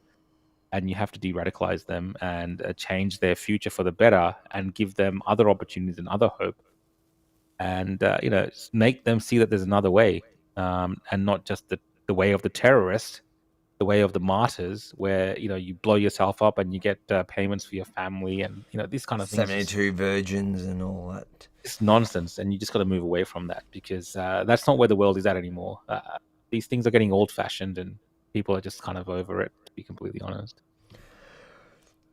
Oh, my God. I'm crashing out. I'm crashing out. I think I'm still jet lagged, which is crazy, but I'm still jet lagged. My whole body hurts. Abby King 03. I don't know if she's made a different account. Was it always Abby King 03 or I don't know. But Abby, great to have you back on the super Maybe chat. It's a clone. Doing well. Clone of Abby. As long as the Abby clones also do super chats, I don't mind. I think it's a good thing. Yeah. We should create She more said, Abby says, that's a lot to take in. I still don't completely understand who is going to enforce this on the ground and how will they enforce it, and how long it will take. Look, there's a lot in that needs to play out. The first step is them accepting the terms in principle. How it functions on the ground, well, it sounds like there's going to be a governing body, an international governing body, which is going to be made up of Trump at the head, Tony Blair's a part of it, and then a bunch of other heads of states of... but I think, Avi, the biggest obstacle, to answer Abby's question from my point of view, the biggest obstacle is Hamas. If they kind of give way and accept it and say, yeah, okay, cool, we'll get amnesty, we'll leave, whatever it is, then things can progress. Those things might have changes, things don't always work out perfectly. There might be different people coming. Tony Blair might be a complete disaster, most likely. They might bring Kevin Rudd in, who knows? But these things will happen, right? But I think Hamas is the biggest obstacle. After that, then, it's up to the different players there, how well everything works out. That's the biggest issue, I think, is still Hamas. Okay. Evan Press, Avi and Rook, if you had to pick a country to move to other than Israel or Australia or New Zealand or Sri Lanka, where would you choose and why? Well, firstly, I don't know if I would pick New Zealand or Sri Lanka. I don't know why you want to put me in Sri Lanka. Easy. I would go to the States. I would move to Florida. I love Florida. I love Miami. And the reason is freedom. Yep. The right to bear arms. I've got 4 siblings there now, lots of nieces and nephews, and I spent some time there, and you just get to see, you don't have the pro-Palestinians rocking up to synagogues in Florida, because everybody that goes to synagogue is armed. Like, it's just not happening. That's where I would go, 100%. And you know what? It would be probably up there in my top picks if I could move to Miami. Like, I love that place. You? Yeah, look, it's hard to say for me the US as a whole, but like you said, there's actual states in there, and the way that the country functions, the states are quite autonomous in the sense that you could live in a Florida or a Texas and be under almost like you're in a different country, as opposed to being somewhere like California. So I would say the states, but if I had the choice of actually after going to Israel, I wouldn't mind Israel, to be completely honest. Like, the shekels got him. Not the shekels, but there is something special in that region. I think I think there's something there in Israel. It's hard to put my finger on exactly what it is, but there is something definitely that's there. And I think, look, other parts of the Middle East, possibly Dubai, probably has a similar vibe under the the kind of the Arabic type system. But there's something there where Israel's very kind of modern, progressive, but also it's got all that kind of, like, you don't find that history anywhere else in the world really to that extent, especially if you're from one of the faiths. So there's something special there, and I loved Jerusalem. Like, that was amazing. Yeah, Jerusalem is my favorite. So your favorite, you were saying, is Jerusalem. You feel like that's the most. There's just something there. Yeah, Tel Aviv was. If you guys want to know what Tel Aviv's like, it's like a cross between Brunswick and St Kilda. Very progressive. A lot of, like, wherever you took me, that Airbnb, it was like, I thought it was like a ghetto or something, in the sense of it was just like run down. It was like, I thought I was going to get stabbed and stuff, but apparently it's like the nice part of Tel Aviv. Oh, it's like gentrified. It's gentrified. And once you go inside the actual building, it's like, oh yeah, this is kind of like, nice. It was like a really nice, like, Airbnbs were stylish, and like it's cool. It's very cool. It's very hipster. Yeah, look, I'm with you. To me, Jerusalem is such a cool place. I love it. I love everything about it. Like, from going and just getting food at that in the market to, we were up there one night at like 1 a.m. and it's just bustling, and there's people maybe it's that, maybe like we don't have that in Australia anymore. Like, it's gone from Australia. Whatever that was that I experienced in Israel, and obviously I've experienced that in. You mean at the night time, and just the freedom that people have at night, the way that people are relaxed, in the way that people are interacting with each other, like the way that everyone kind of feels safe, especially even the way that a lot of the females, the ladies, they feel safe, and they're kind of walking around. Like, it's not like it's not like whatever's happening in Melbourne right now is like the backwards of what we should be living like. You know what I mean? Like, No, I agree with you. It's crazy. Like, it's crazy that I'm saying these things, and people might be thinking I'm nuts. But if you look at the state of our country right now, in Victoria and Melbourne, and the way that it's disintegrated, and there's lots of things that we blame for it. You know, thousands and thousands of years of that history in Israel, in terms of the melting pot of people, it's kind of working after a long time in a really safe manner. It's hard to describe exactly, but I know you understand, Avi. You've seen it. Yeah, no. Look, I personally, I can tell you now, just on an average citizen perspective, like going out in Melbourne is a lot more dangerous than hanging out, in Jerusalem at night at those bars in the market and just around that area, and it's packed, and it's like, it's full on. Like, we sat at one like shisha bar on the final night we were about to leave, and it was full on, and we were just wiped, so we left. But it was, you know what I mean? Like, it was packed, and the energy was high, and at no point did you ever feel like even a fight was going to break out, let alone like you being afraid.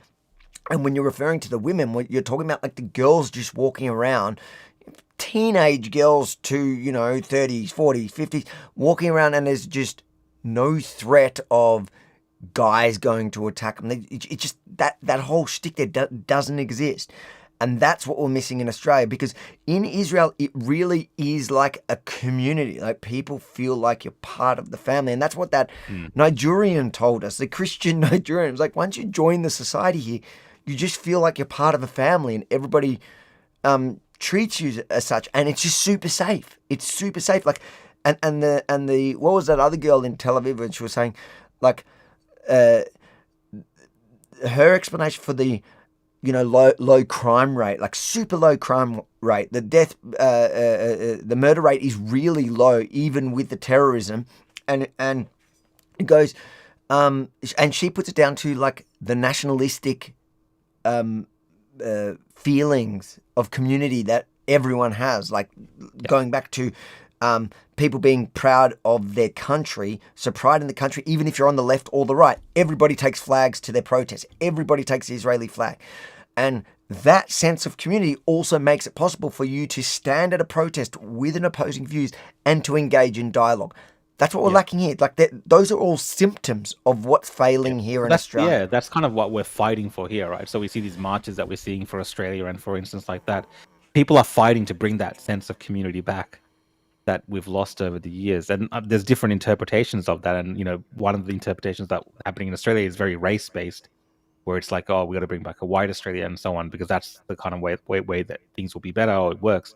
But in Israel, you see, like, in a way, the multiculturalism, the multi-ethnic, the melting pot, these kind of three extreme examples of the Abrahamic faiths, everyone kind of living side by side. It all kind of works in this crazy way. Of course, we're talking about it being safe. There is a threat of terrorism, which is something totally different that we don't experience in Australia. Thank God.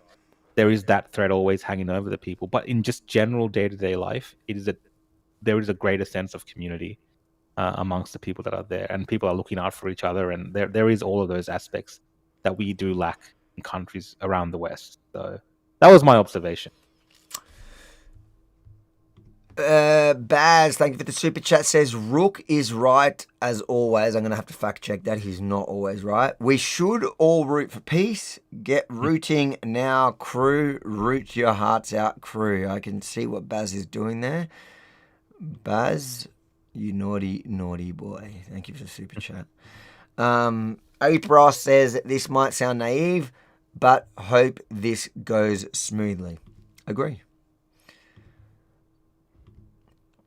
Harry Holzer says, Avi Rook, would you consider Joe Biden pro-Israel? Since I heard he said he was a proud Zionist, but I felt like he was possibly becoming anti-Israel. Listen, I think Joe Biden in his 4 years probably didn't know what Joe Biden felt. early in these days, I would say that Joe Biden, like Israel was a bipartisan issue. Joe Biden was the establishment Democrat, so he would have been maybe not Donald Trump supporter of Israel, but he would have been a staunch supporter of Israel. Had he continued in another 4 years, another administration, I wouldn't be so confident to say that he would have supported Israel in any way, because I don't think he was actually controlling the day-to-day of anything. So it was the people behind the scenes, and those people, they could certainly be anti-Israel. What do you think? I think in American politics, Israel continues to be bipartisan. The support for Israel. I know we're seeing little deviations right now, but historically, both sides of whether Democrats or Republicans have staunchly, had a good relationship with Israel, and they've always kind of defended whatever's happening in the Middle East in terms of on Israel's side. So, yes, I think if Biden was in charge, I think this war would have maybe been more messier. For instance, there wouldn't be enough clarity. You know what I mean? We would not be at a point tonight discussing a 20-point peace plan that sounds like it might actually go through. Israel may have had to annex Gaza or the West Bank and much earlier than what. Probably Lebanon at this point. They're probably annexing the whole region, to be honest, if Biden was around, because Greater Israel. The Greater Israel confusion. Biden would have caused so much confusion around this topic that it would have been bad for everyone. That's the problem. But overall, I think America, whether Democratic or Republican, they understand the significance of their relationship with Israel in the Middle East. And what people seem to lack in understanding is that Israel actually serves a purpose for the Americans in that region. They don't have much influence in any of those other countries. Maybe they have a base in Qatar and things like this, but it's very different. America still wants to exert influence in that region, and for them, that is through their ultimate partner in the region, Israel. And people might take umbrage to that and be angry and all these kind of different views and different opinions, but they serve each other's interests at the end of the day. And we went to the parliament, we went to the Knesset in Israel, right? It's not even as impressive as the parliament in Australia, in Canberra. It's like a small, it's a decent parliament. I'm just saying, to think that in that small space that people believe that they control the world is hard for me to believe. Because it's not as impressive as people make it out to be. It's like a very simple kind of place. The fact that they can defend themselves and have the means, I think mainly because of the backing of the Americans to stand their own, and of course the tenacity of the people to actually, they have nationalized service and so on, they can defend themselves. It's not comparable, Avi, even to the Australian Parliament. To think that they have that much power and control that people make it out to be, it doesn't make sense when you actually see it for yourself. I think these are people that have been fighting for their survival for a long time in that region, from both sides, and we're all kind of caught up in it because of the interest that everyone has in that region, fortunately or fortunately, depending on which way you look at it. Cruel Intention says, did you see grubby Tony Burke turn up at the airport to welcome 238 Gazans on the sly? I did see that. Good luck, Australia. Look at what we're doing. It's so insane. So insane. I think I think it's inappropriate for one. It's like a victory march by our 100%. It's like weird. And you know what? Just bookmark it, because see when it turns to shit, and then just keep playing it. Keep playing that one video. Con Vasvos says, do you think the left hates Israel or Australia more? They hate Israel more, but they hate Australia a lot. They just hate Israel. Whatever they hate Australia, they hate Israel slightly more, or a lot more, but they hate Australia a lot. So, but the hatred of Israel by the left doesn't really impact the Israelis. Like, I saw that on the street when they didn't really care. They're just like, this is our country, our problems, we'll deal with it. The hatred of Australia or whatever by the left actually impacts Australia because they're destroying their own country. And that's what they're aiming for. So there's that issue for sure. That is a good point. Baz says, have a root for Rukshan people. We'll take that as a statement. People in the comments telling me to sleep. I am still tired. I get, before this podcast started, Avi, I was like, oh, I'm so tired. I'm jet lagged. My back, I don't know if you can see me moving somewhere. My back is caning. I've been complaining for days. I need to get like a back crack and a massage. Ape Ross says the people who's against 20 steps are one idiots. Yes, It's true. I mean, if you truly believe, even if you truly believe that this whatever's happening is a genocide, if there is an option offered now by the Americans to stop that, and what you're doing is fighting against it, I mean, there's all sorts of questions I have for you. Yep. It's crazy. Let's just quickly hit these other stories and call it a night. So, firstly, there was this video that we need to be reminded of from the 16th, so a couple of weeks ago, right after Charlie Kirk was brutally murdered. There definitely is a little bit more to the story. First and foremost, that letter he is holding up, he is severely misrepresenting. Those sentences are real, but I am calling upon Bibi Netanyahu, the dear friend to Charlie Kirk, to publish the letter's entire contents. Like, don't start with just 2 sentences. Publish the entire thing. You're holding it. I'm saying you're severely misrepresenting the contents, that in May, Charlie was concerned about Israel and their influence on American politics and how they were pushing things that he felt were in conflict with his beliefs, free speech here in America. Bibi's holding it up like Charlie just in May said, hey, you know what? I just want to write a love letter to Israel.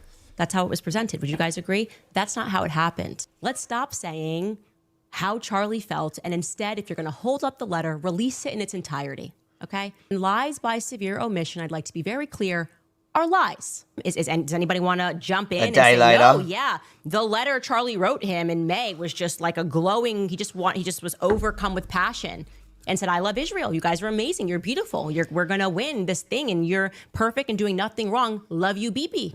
Tommy very quickly told us that Charlie was penning love letters to him in May.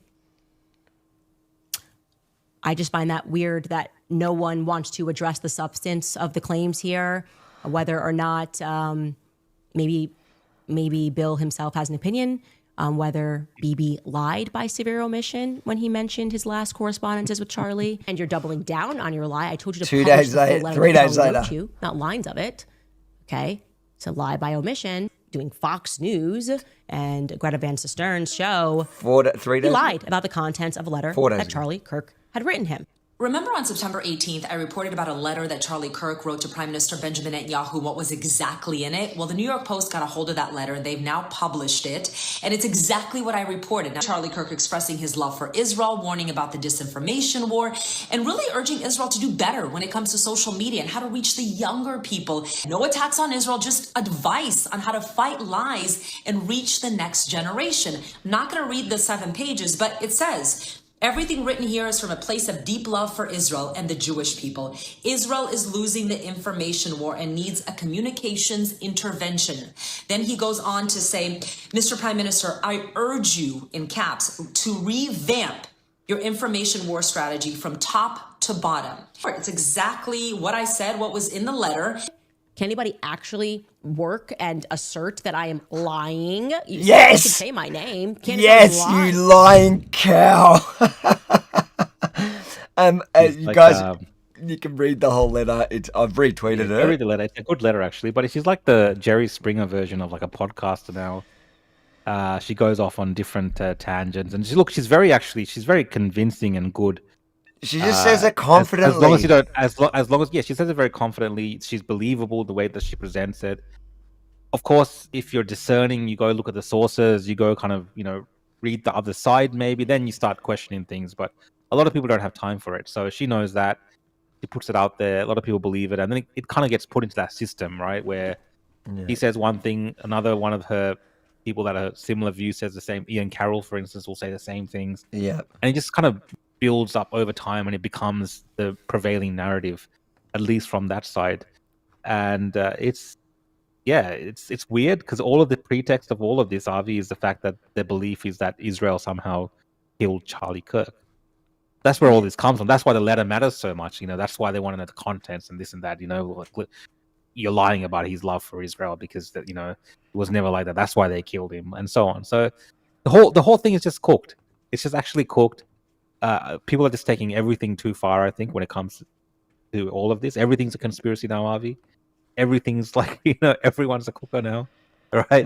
But they're grifters. Like it's all a grift for her. That's the thing. You can say it gets the numbers, clicks. obviously millions and millions of views, millions of clicks. But the point is, if you're still falling for anything outrageous that Candace Owens or Tucker Carlson, like whatever these people are saying, that like the allegations that they throw around without zero proof, and you're relying on their confident delivery of it, you're an idiot.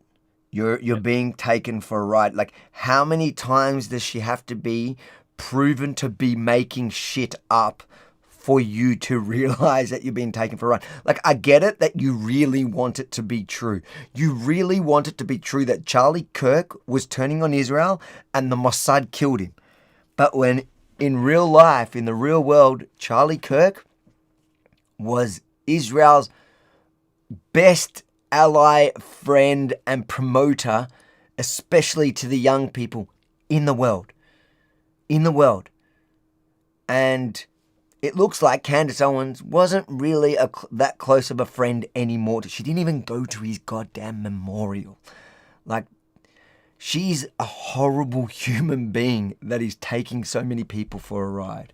And there are concerns now that a lot of the stuff that is being spread around this might eventually end up harming the actual case. Yeah, against the guy that they've got. And she doesn't care. I understand that we should not just accept the version of events from the state, from the police, or from the FBI. That's not a good way to look at how these things work. It actually makes sense for people to be curious and to explore other avenues and look into things. The basics of what Candace does is actually the correct thing to do if you want to have an inquisitive mind and challenge things, for sure. But when you go down the path of just saying one statement after another without showing evidence, and then completely not addressing the fact that when the story completely changes and dismisses everything you say and you don't address those things, it becomes a problem. And there's only so long Has she said anything? I haven't even looked. Has she said anything? I don't know if she's said anything. Maybe she will say because what are they saying? What's Megyn Kelly saying? They're saying, well, that letter happened in April or something like that, and in August he said something different. No, she hasn't. Come on. Yeah. Like all of this is just extra noise and nonsense. You know what I mean? It's Megyn Kelly, I was giving her benefit of the doubt, and I don't I think the problem is everyone just jumps to the word stupid word. They're just grifters. They're using Charlie Kirk was the opposite of all of them. Yes. He never really had any kind of major moments like that they're having now on any issue like that. He was very balanced. He didn't really delve into the land of conspiracy to prove his points in the way that these guys do. And he was never like them, the way that they fighting for him like lunatics. He was not like that. I just think it's just, if you can't see that when you see every single incident happening in the world and they just blame Jews, and you don't think that's ridiculous, and you just kind of take that hook, line, and think each time. Look, it would be different if they actually proved anything. But in this case, and in so many of these stories, they're getting proven as blatant liars. Like, she's like, challenge. What was her? She goes, challenge me. Go put the letter out. Now it's out. I did look. She hasn't said anything about that, right? She jumped on it. Look at. Did you see how many videos she did? Saying that the letter was saying one thing, right? Now that the letter's out, she's gone silent. She was like, release the letter. We know it's bad. Release it. You won't do it because it's bad, right? That's how she was talking. but Tucker Carlson is similar. Tucker Carlson's just like, yesterday, Bibi's walking around saying that he controls Trump. He's not going to call me a liar. I dare him to call me a liar. An hour later, Bibi's on Fox News going, Tucker Carlson's a liar. I've never said that. Actually, on that, great point was made by Ted Cruz and a few other people that Tucker Carlson was calling for regime change in Israel. The guy that was saying that he's not for regime change, yes, he was calling for regime change in Israel. I think Dinesh D'Souza, I think Dinesh is doing he's pushing back against this, which is interesting. Dinesh has been amazing. I find him Yeah, I retweeted him today, and I sent him a message going, "Mate, I'm loving what you're doing." Like, I think the first thing that that I noticed that was great of his recently was a debate that he did. Who did he debate? Was it Nick Fuentes? I think it was Fuentes. Well, that was a couple of months ago. Yeah, but that was the first time because I didn't really take too much notice of him, and then I saw I think he destroyed Fuentes. But yeah, I think, and I haven't seen many. His supporters are like, "Oh, he's an Indian. He's an Indian. He's an Indian." Yeah, no, so but when you listen to the substance of the debate, it was probably one of the first people that I've seen just destroy him on the facts. Like you got to look past the comment section. Like if I dwelled in the comment section even of my own post, you're not going to survive this world. Like we're outnumbered. Get used to it. We're outnumbered. Cool. And all you guys in the comments having fun with it. Like good on you. You've outnumbered us. But the fact is that it doesn't mean you're right. The mob being part of the mob doesn't mean you're right. Now when you objectively watch that debate, it is clear when you break down, and I'm the first to admit when people debate, and I do it sometimes, debate poorly the position of, Israel or the West or whatever.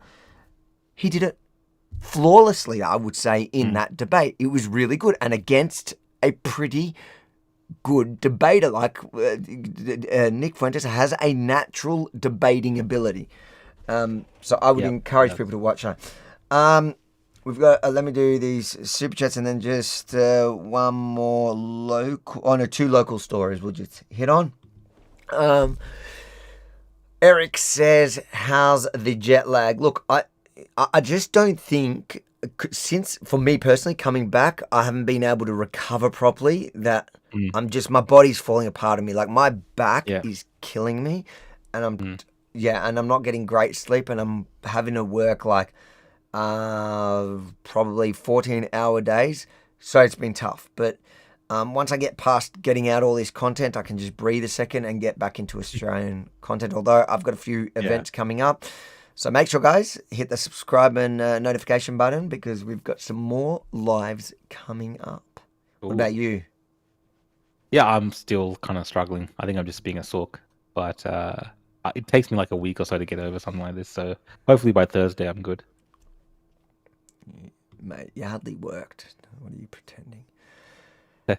Cam says, in Melbourne, the carnage goes on. Nicole Werner is doing a great job putting Labor on notice. How do we hold Jacinda accountable for this mess? Well, in a democracy, unfortunately in the state of Victoria, it's quite hard because, again, we're outnumbered by the mob. But in a democracy, it's the voting booth. And we're just about to touch on a bit of Jacinda, but I agree with you. What do you reckon, Rukshan? Yeah, we're pretty screwed. And that goes to your point about the mob. Like, Korea, the problems are obvious. Everyone knows there's problems. Everyone knows that whatever's going on in our state, whether it's the crime or the debt, is a problem. But the mob rule, they keep voting for Labor because that's kind of where they're ideologically based. And even going into the next election, it doesn't look like the Liberals can actually beat Jacinda.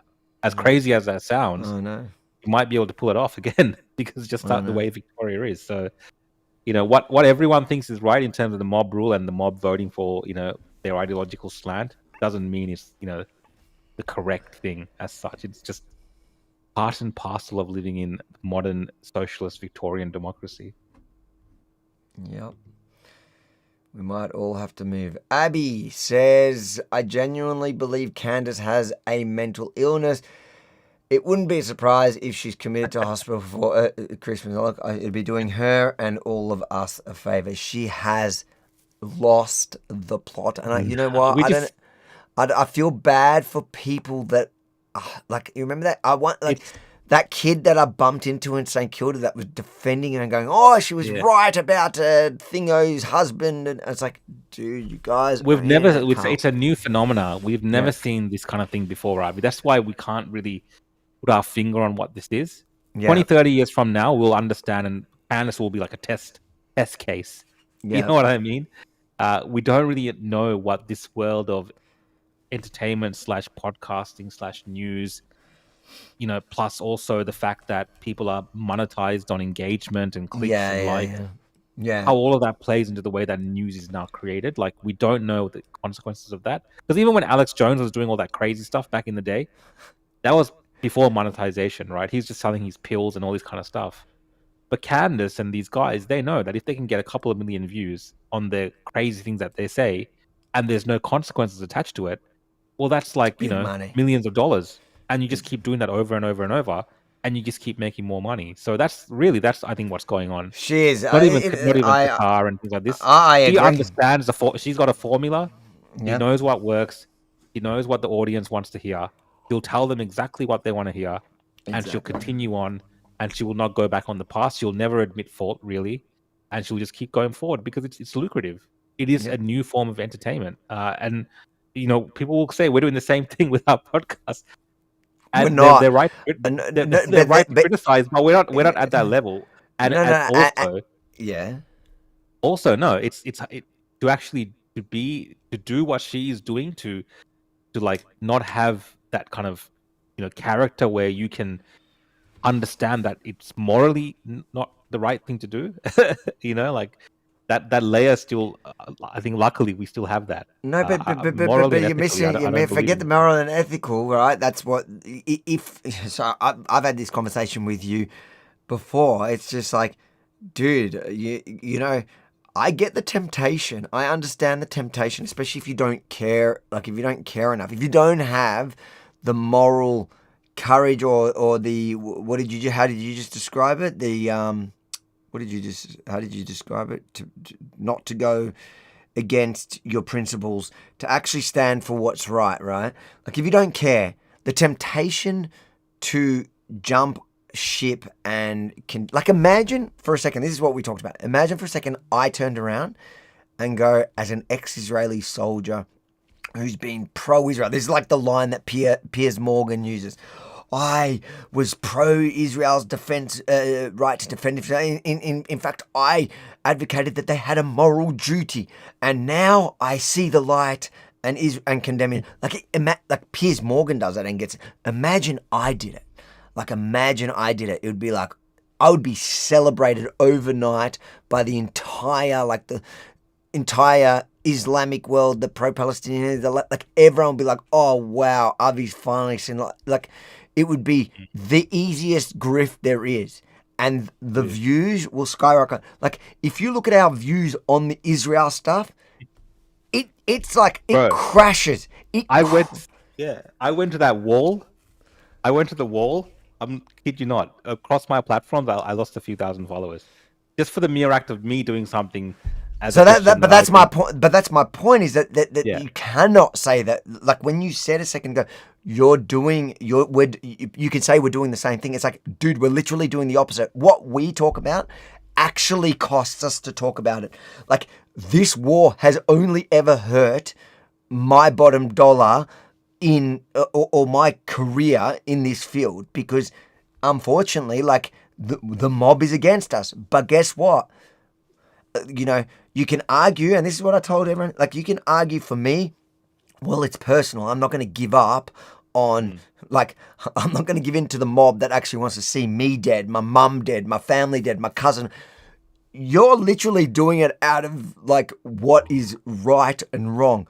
You're and I watched you and I saw you just go to that wall and have that video, and you knew, and I posted that photo, but I checked that you were cool with me posting it, making that joke, knowing that it's going to cost you, but you didn't care. You literally didn't care, and you didn't make any money on that trip. It literally, crowdfunding it and covering the bare minimum, but no money's made, sacrificing followers just to do it. Dude, she's doing it because the formula pays. And that is something that Rukshan could have easily done. So I don't think Rukshan look, gets that's not to enough say credit that for it. my views and opinions are right for whatever reason. It's not really saying that. And people often compare, this is for me, it's similar to COVID. COVID was not a popular position to take. Not the at the positions time, no. that we had. Yeah. It was not popular universally. It's the same as right now. It's not popular right now to have the position that we have. But my position is born out of the fact that I don't support terrorists. Simple. I don't Although support terrorists. the big difference in COVID, there are enough people around the world that like were just gung ho about it that you would, like in that period, you'd blow up. You'd blow up having it. Now, like defending Israel is a lonely place on the internet. It is. Like For sure. you're up against everyone, like the far left, the far right, and the Islamists. And if you're part of that mob and don't actually know what you're talking about, like just use your mind for a second, understand, look at the bigger picture, draw yourself out of it, out of the propaganda you've been sucked into, and understand that you've just joined the groupthink. And people like Rukshan who have zero, like no skin in the game, no reason to actually, stand by it. Not only like Rukshan could just be quiet on it. Yeah, he'll probably cop the flack, people wanting him to say something or whatever, but he could not be my friend, not talk about it, talk about everything else, politics. There are so many gutless political commentators in Australia who do that. Who might be Christians. I'm not going to name people, but I know they're Christians, and they might flirt a little bit with the conspiracy stuff just for a couple of clicks here and there, but they might not get fully into it because they know it's so wrong and they don't want to sell their soul. But Rukshan has actually stood up, and whether you agree with it or not, you got to respect it. Let's read these. Oh no, that one we already read. I just loved it that much. I wanted to bring it up again. Baz says, Candace, my friend, yea, the most sensible said the Jews. It must be true. Yes, that's quoting Candace. I remember when that first happened, and when that was a turning point. Yeah. Anthony says, welcome back, guys. Thank you both so much for the great coverage and work you did. Legends. Thanks, appreciate it, Anthony. Thanks for the super chat. And Dylan says, you've spoken about the woke right, but what are your thoughts on Myron Gaines from Fresh and Fit? He's friends with Andrew Tate, Dan, Hodge Twins, etc. Every single one of those are woke right. That's by the definition of woke right. Those guys love controversy. Like their whole brand is controversy. So they will say the most outrageous thing, not even because they believe it, but because they know that it gets views for them. Like that's their brand. Like that's just who they are. Yep. Mark says, keep up the great work, guys. Greetings from WA. Mark Rowley. Guys, go give him a follow on X. I think Mark has... I from time to time retweet his stuff because... Or repost it. He has some good posts, and he picks fights with a lot of people that I fully support for a great cause. Cruel Intention says, if you guys miss it, check out her take episode where Gillian quits. That Ann chick from Young Turks is as bad as Candace. Totally agree. I know. I watched it. I don't know if you saw it. Did you see it? Yeah, Annika Kasparian's cooked, like in the same way. She's always been cooked. She's always been cooked. She's in the same cooked as Candace. It's like the same obsession, the same talking points. They're exactly the same. It's the horseshoe theory. They are the same thing now. And it's funny to see that those groups, like you're seeing a bunch of those different personalities from that far left and that like cooker right, that are like, yeah, this is not a left or right thing anymore. We both agree. And it's like, dude, you are the horseshoe theory in real life. But I did see that, and it was good on Gillian for that one. I think she handled it well. They are cookers. And I love how they sat there stunned, like, oh, what? What did we do? It's the Jews. Dozer says, Rukshan, the man of the people, Avi, the man of the shekel. Good to see you fellas again on the podcast. True, that's true. 100 true. We will not deny it. No, deny it. Listen, I'm a man of the shekel. I just don't earn enough of them. I'm hoping that there's some rich fan and supporter out there that's added me to their will. Telling me that Rukshan and Avi took the $150 million deal that Charlie Kirk didn't take from Israel. I was like, mate, if I took the $150 million deal, You would not see me on this podcast here today. I'm telling you right now. If I took the $150 million deal. Actually, like the crazy things that people have been saying that we actually, no, I disagree. If I got the $150 million deal, I probably wouldn't do a lot of like that. This like the podcast is kind of chill. Like it sometimes comes around at a bad time. Like I'm busy, but we just got to jump into it and drop everything else. So it's just time consuming, but it's not hard like a lot of the other work that I have to do. So I would probably continue doing the podcast. I'd just have a lot more bling on me. I'd probably do a few upgrades, probably make the room a bit bigger. It'll be obvious. It will be obvious. Yeah, you'll know when I got the 150 million. I wouldn't be doing a lot of the annoying stuff I have to do. Yeah.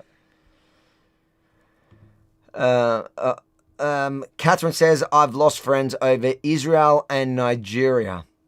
The Nigeria part's interesting, and it is super interesting that no one cares about Nigeria at the moment. Yeah, it's horrific.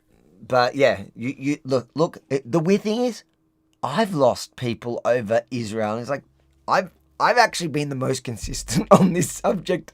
Like it's actually what got me into journalism in the beginning. So like I've been super consistent even through COVID. If you watch some videos in COVID at those rallies, like from time to time, there was like a far lefty or like somebody that was going on about Jews and Zionists, and I would confront him, and everybody would cheer me. And like now, a lot of those people that cheered me are have joined that person. They just didn't know what he was talking about at the time. But yeah, even I have. So look, I'd rather be alone, but standing, for what's right, than to have a million mates and be, selling my soul. Yeah. Jeff Wedgwood says, regarding Israel, who's worst, the woke right or left? You know what? They're pretty much the same, to be honest. Like I would have said it different before. They're exactly the same. They are. They're talking points. Everything they say is the same. It's the same. And they're both becoming mainstreamed, so I don't know. I can't. I don't know. Do you see a difference? I don't know.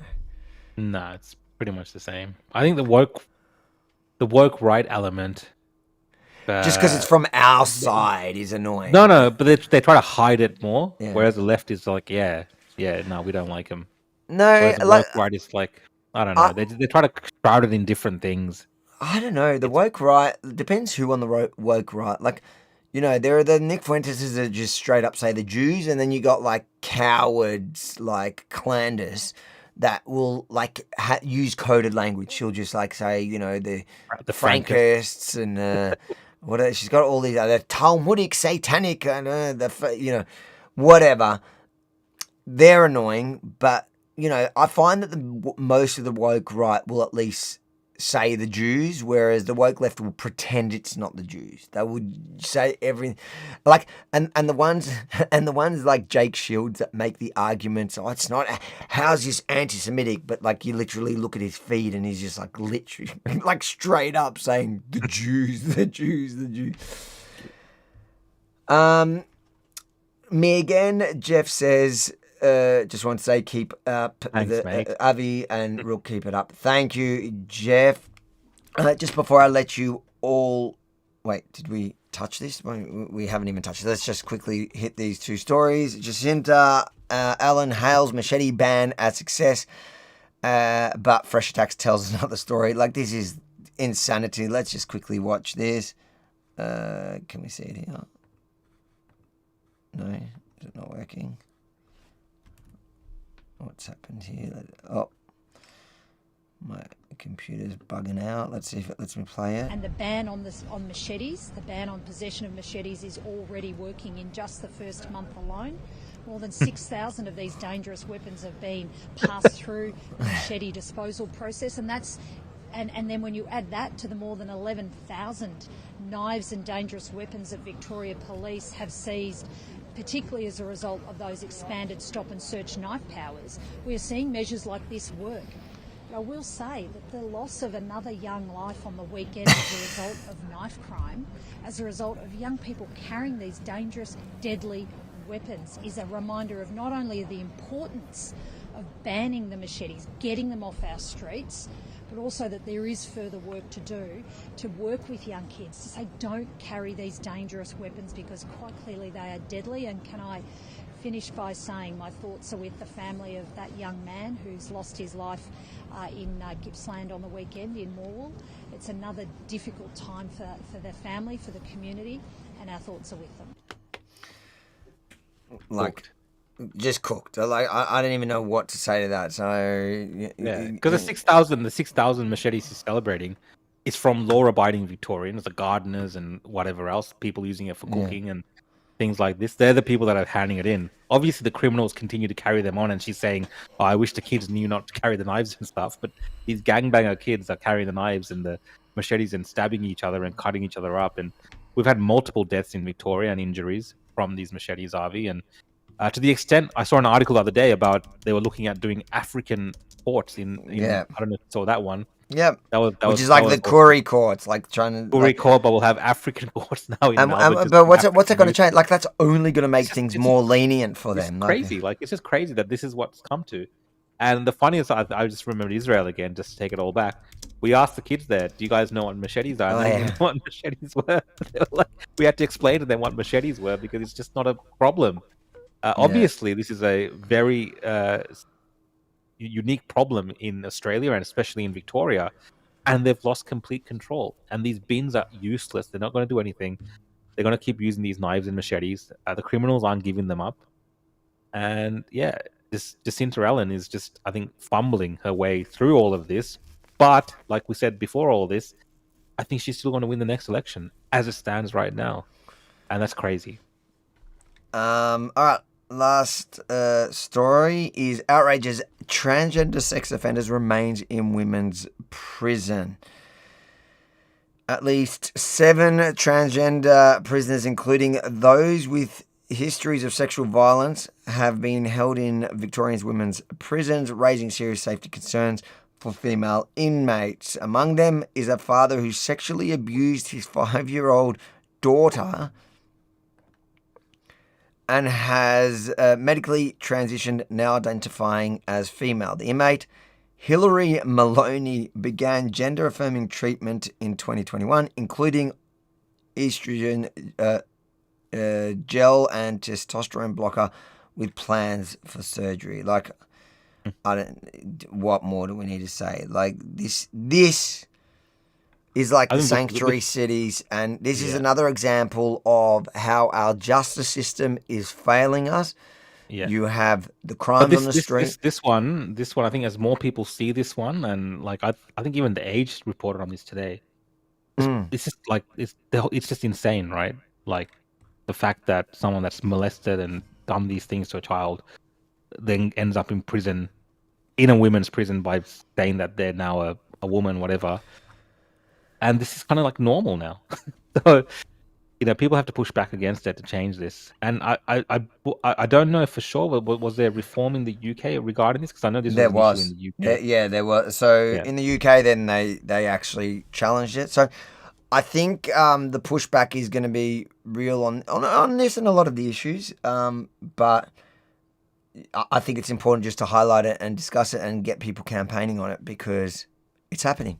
And if you don't do anything or say anything, the Jacinta Allen government is going to continue this nonsense, which, whether it's the machetes on the streets or the men in women's prisons, is a failure of our system. That's going to cost lives. Last quick super chats, and then we'll close off for tonight because I need to lie down. Ape Ross says, it does feel lonely by defending Israel and Trump. And that's a good example. I remember especially in 2016, in the lead up to that election, especially in Australia, it was family and friends. It was lonely to be able to stand there and say, nah, I'm with Trump. Trump is the GOAT. And, it got more and more popular over time. So now it's not as now it's cool. Now it's kind of become trendy, yeah. But that's right. And that's what Israel's like. Watch. You know what? The thing that Netanyahu's right about is history, people. Everybody loves winners.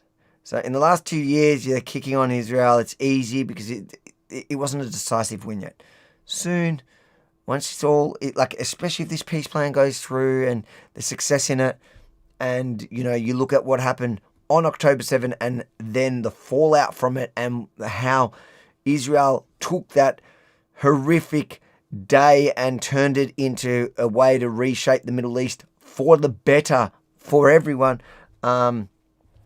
it'll be remembered differently and it'll become cool again to support them. I truly believe that. It might take time. There's a young generation and losing people like Charlie Kirk is unhelpful. Michael says 500,000 Christians got slaughtered by Islamists in Nigeria last year. Where's the news on that? I don't know the numbers. I don't know if it's that many. It's pretty high. It's pretty high. I was doing some research. Just on there was an attack on a church in a Mormon church in Michigan. Yeah. And I was just looking at the numbers, and there was last 2024, there's at least 14,000 attacks on churches, Christian places of worship, and at least 80% of them were actually in Africa, around this kind of Nigeria and so on. So I would imagine, these towns, there's people just being literally, actually ethnically cleansed or genocided in broad daylight. The world does not obviously care about it whatsoever in this instance, because it happens to be in Africa and it happens to be Christians. I mean, it's very selective outrage. And it's just shocking to see, and the footage and the horrific things that are coming out of Nigeria, like people just slaughtered in churches, and just entire families just slaughtered by knives and beheaded and all sorts of crazy stuff, similar to what we saw on October 7th. Really, yeah. Imagine that on the scale of, I don't know if it was 500,000 people, if those numbers are accurate, and how long that's over. But just imagine that on that scale, Avi, like what we saw on October 7th. It's insane. Times 100. That's what's happening in Nigeria. So it's crazy. Yeah. And you won't have, you have these Christian campaigners like Tucker Carlson and Candace Owens who can't shut up about it and talks, tries to find the one, Palestinian Christian tiny minority to somehow condemn Israel, the one safe haven for Christians in the Middle East, who won't dare talk about that anymore, won't talk about Nigeria, won't talk about the persecution of Christians globally, especially in the Middle East, especially where by Islamic extremists. It's just insane. The world has gone mad, and people need to wake up, because all these countries are going, the Christians are going to, like the rest of the Middle East. If you look at half the Middle Eastern countries, they used to be Christian countries. And they got, ironically, colonized through the sword by Islamists. I would like Constantinople back in Christian hands, in European hands. I mean, if we're going to play this game that the left is playing, that should be handed back to the rightful owners. That church, Hagia Sophia, is a Catholic church, so it should be back in the hands of the Catholics at least. But that's the reality of the world, right? So those things, people don't want to accept that when it comes to that particular instance of history. But for whatever reason, everyone else, even in Australia, we have to give up the country, for instance. It's just crazy. That's the things we're dealing with. None of it makes sense. I know. Michael says, I have to say, good on you for doing the Israel trip. Appreciate it, Michael. And look, while we said that, unlike doing anti-Israel propaganda, doing pro-Israel stuff, anything that is not condemning of Israel crashes, but the support is definitely there, and the viewers are definitely appreciating it, and I see all the inbox messages and all that. And there are a couple of videos that did go viral, like that one video of talking to that crazy leftist. Remember, we wake up in the morning in Israel, and I'm seeing it all over socials, on Hebrew subtitles and then Arab subtitles, because both sides were sharing it. So we definitely had content that were viral, but not even on my own platforms. But it is for the supporters that we're really happy get something out of it. Like when people learn something, and there were people messaging me about, the long tours through Jerusalem, of how much they learned just going on that. And that's what I really wanted to do. Each thing that we did had another reason for it. So we did, like the political tour or the interviews. One of them will come out in the morning. But, we did a bunch of interviews at the Knesset with the people in power. Then you've got, what else did we do? We did, the Christian pastor. Then I'm looking at we'll get that up. The Druze. Oh, you got to put up the Christian. Was it Greek Catholic in the Druze town in Israel? So it's very diverse. And we did ask him about the spitting. So if you want to know about the spitting on Christians, and he was no fan of the Israeli government. Let's just say that he was not a fan, but I think he gave a good, honest answers about everything. 100%. So that'll come up. There's the whole Druze story. We've got that coming. There's so much content, but I'm glad that people are taking things away from it. Evan says, "Hey Avi, what are your thoughts on Hollywood? And do you think Hollywood will only become more woke or ease off on it and become what it once was again?" You know what? I think it's all a cycle. To be honest, I think the whole super wokeness. You see, everyone's kind of pulling back from it. I think they're going to be the last. I think they're going to be the last. I think Hollywood. Yeah. I was going to say, if you're looking at the way that culture is shifting in America, a lot of these, major corporations are coming around through understanding that they are in the Trump era of America, and possibly another, two more terms by the Republicans in Vance. And there is a bit of a shift happening for sure. You've had YouTube today; they settled with Donald Trump, $28 million US. Oh wow! I didn't know. For taking him off after the election, so they've settled the lawsuit. X has already settled with him. Meta settled with him. All these companies have settled with him because, they know that they're in a whatever they did in the past it's not going to work today.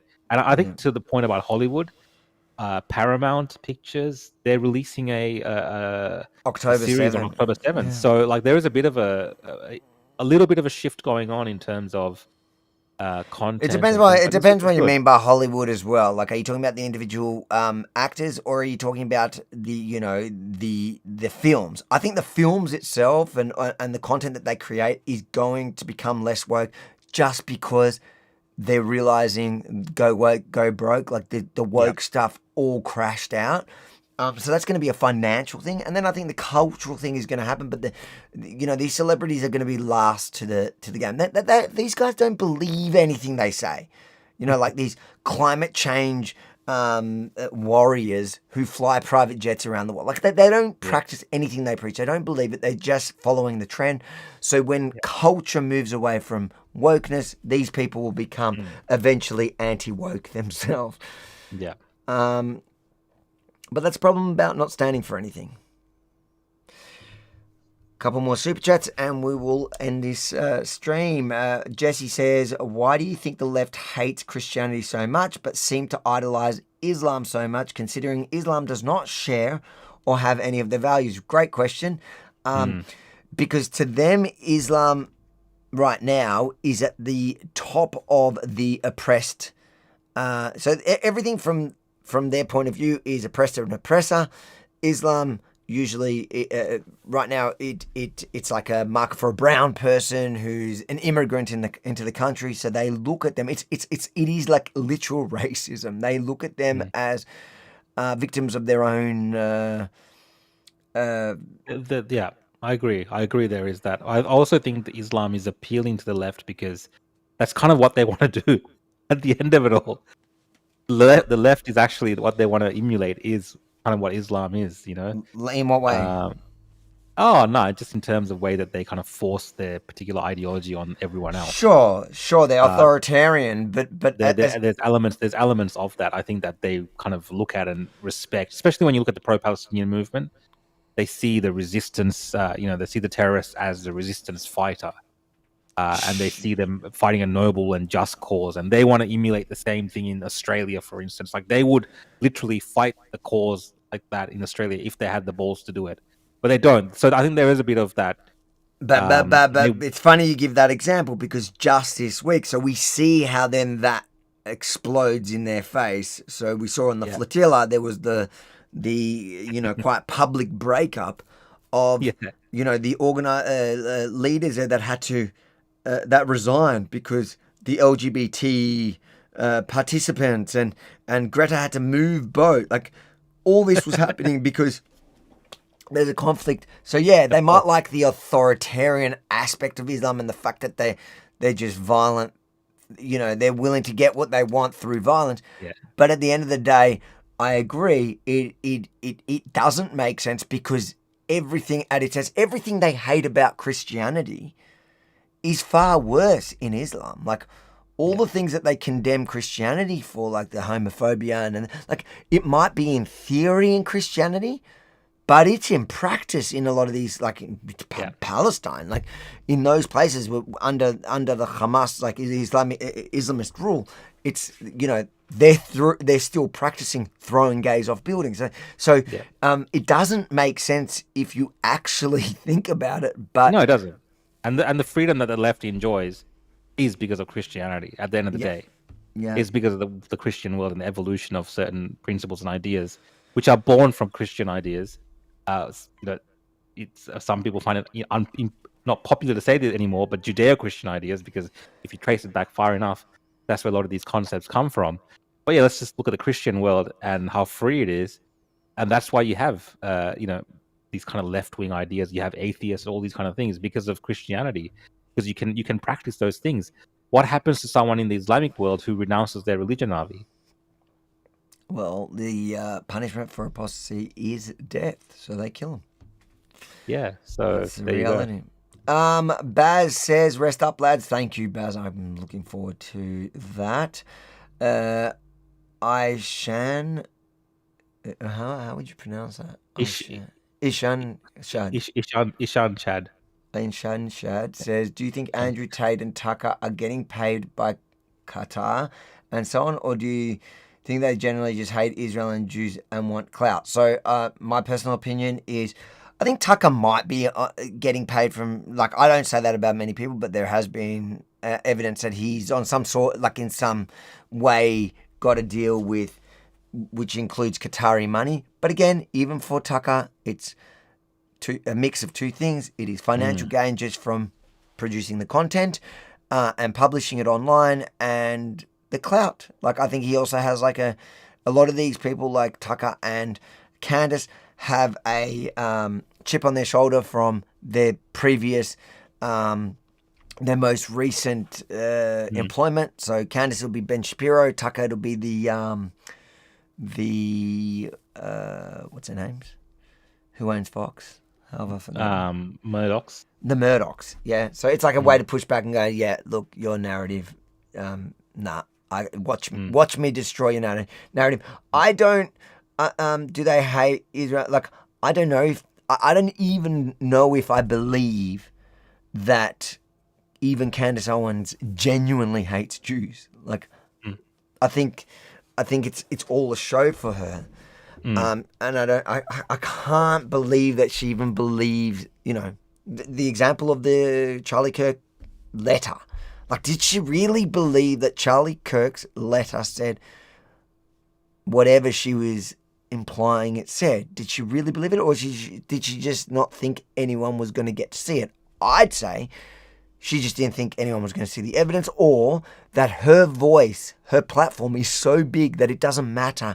Even if it's published, there is a huge group of people that will just go with her lie. And we saw that. We saw that, like, in St Kilda when I bumped into that guy and I interviewed him and he was just defending her. Like, he doesn't even know that what she has told him has been debunked publicly, widely. So there is a huge group of people that just cult follow her. So it doesn't even matter that all this stuff on the outside that's getting proven wrong. The only way she's going to feel it is if, people like the Macrons, I guess, sue her.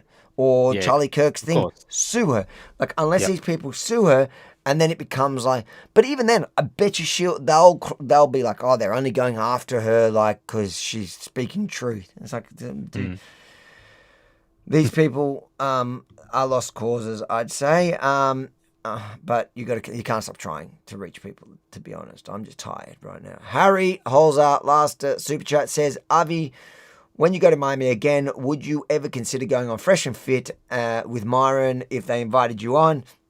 What would you discuss with them? Listen, I probably wouldn't. And I have been, when I went to America, there was somebody like organizing podcasts for me to go on, and they offered me like, oh, I can easily get you on Myron's. And I'm like, no, because there is no point for me to sit on their show, because all they have to do is just scream Jew stuff, baseless Jew stuff, and they don't actually have to back anything they say up, and they automatically online, like I'm feeding their platform, because that's what just garners all the likes today. So it's not a good faith conversation you're going to have with them. It's literally trying to get clicks for screaming at a well-known Jew about how evil Jews are. I don't see the point in it. If there was somebody that had that I believe that, let's say, for example, is fully pro-Palestinian, but wants to have a good faith discussion on it, I'd always be open to it. On any issue, I'm just using that as the example because we're talking about Myron. Like, he paints everything as anti-Israel, but he straight up says, Hitler was right. He says that Hitler should have killed him. Like, he says that stuff. So, and all he needs is to sit there ranting that to my face for it to be online, for it to go viral, for him. So I'm just helping him monetize that. I wouldn't do it. I don't see the benefit in that. Yeah, no, I get you. That's it tonight, man. I'm dead tired. Thank you everyone for tuning in. Make sure before you go, hit the like button. Help the algorithm. Make sure if you haven't done so already, subscribe. Hit the notification bell. I love you. And thanks for tuning in. Thanks, guys. Are we doing Thursday? Are we doing Thursday night? Yeah. Thursday night, guys. Same time. Good night, guys. Peace out. Hopefully my back is fixed by then. Shalom, shalom.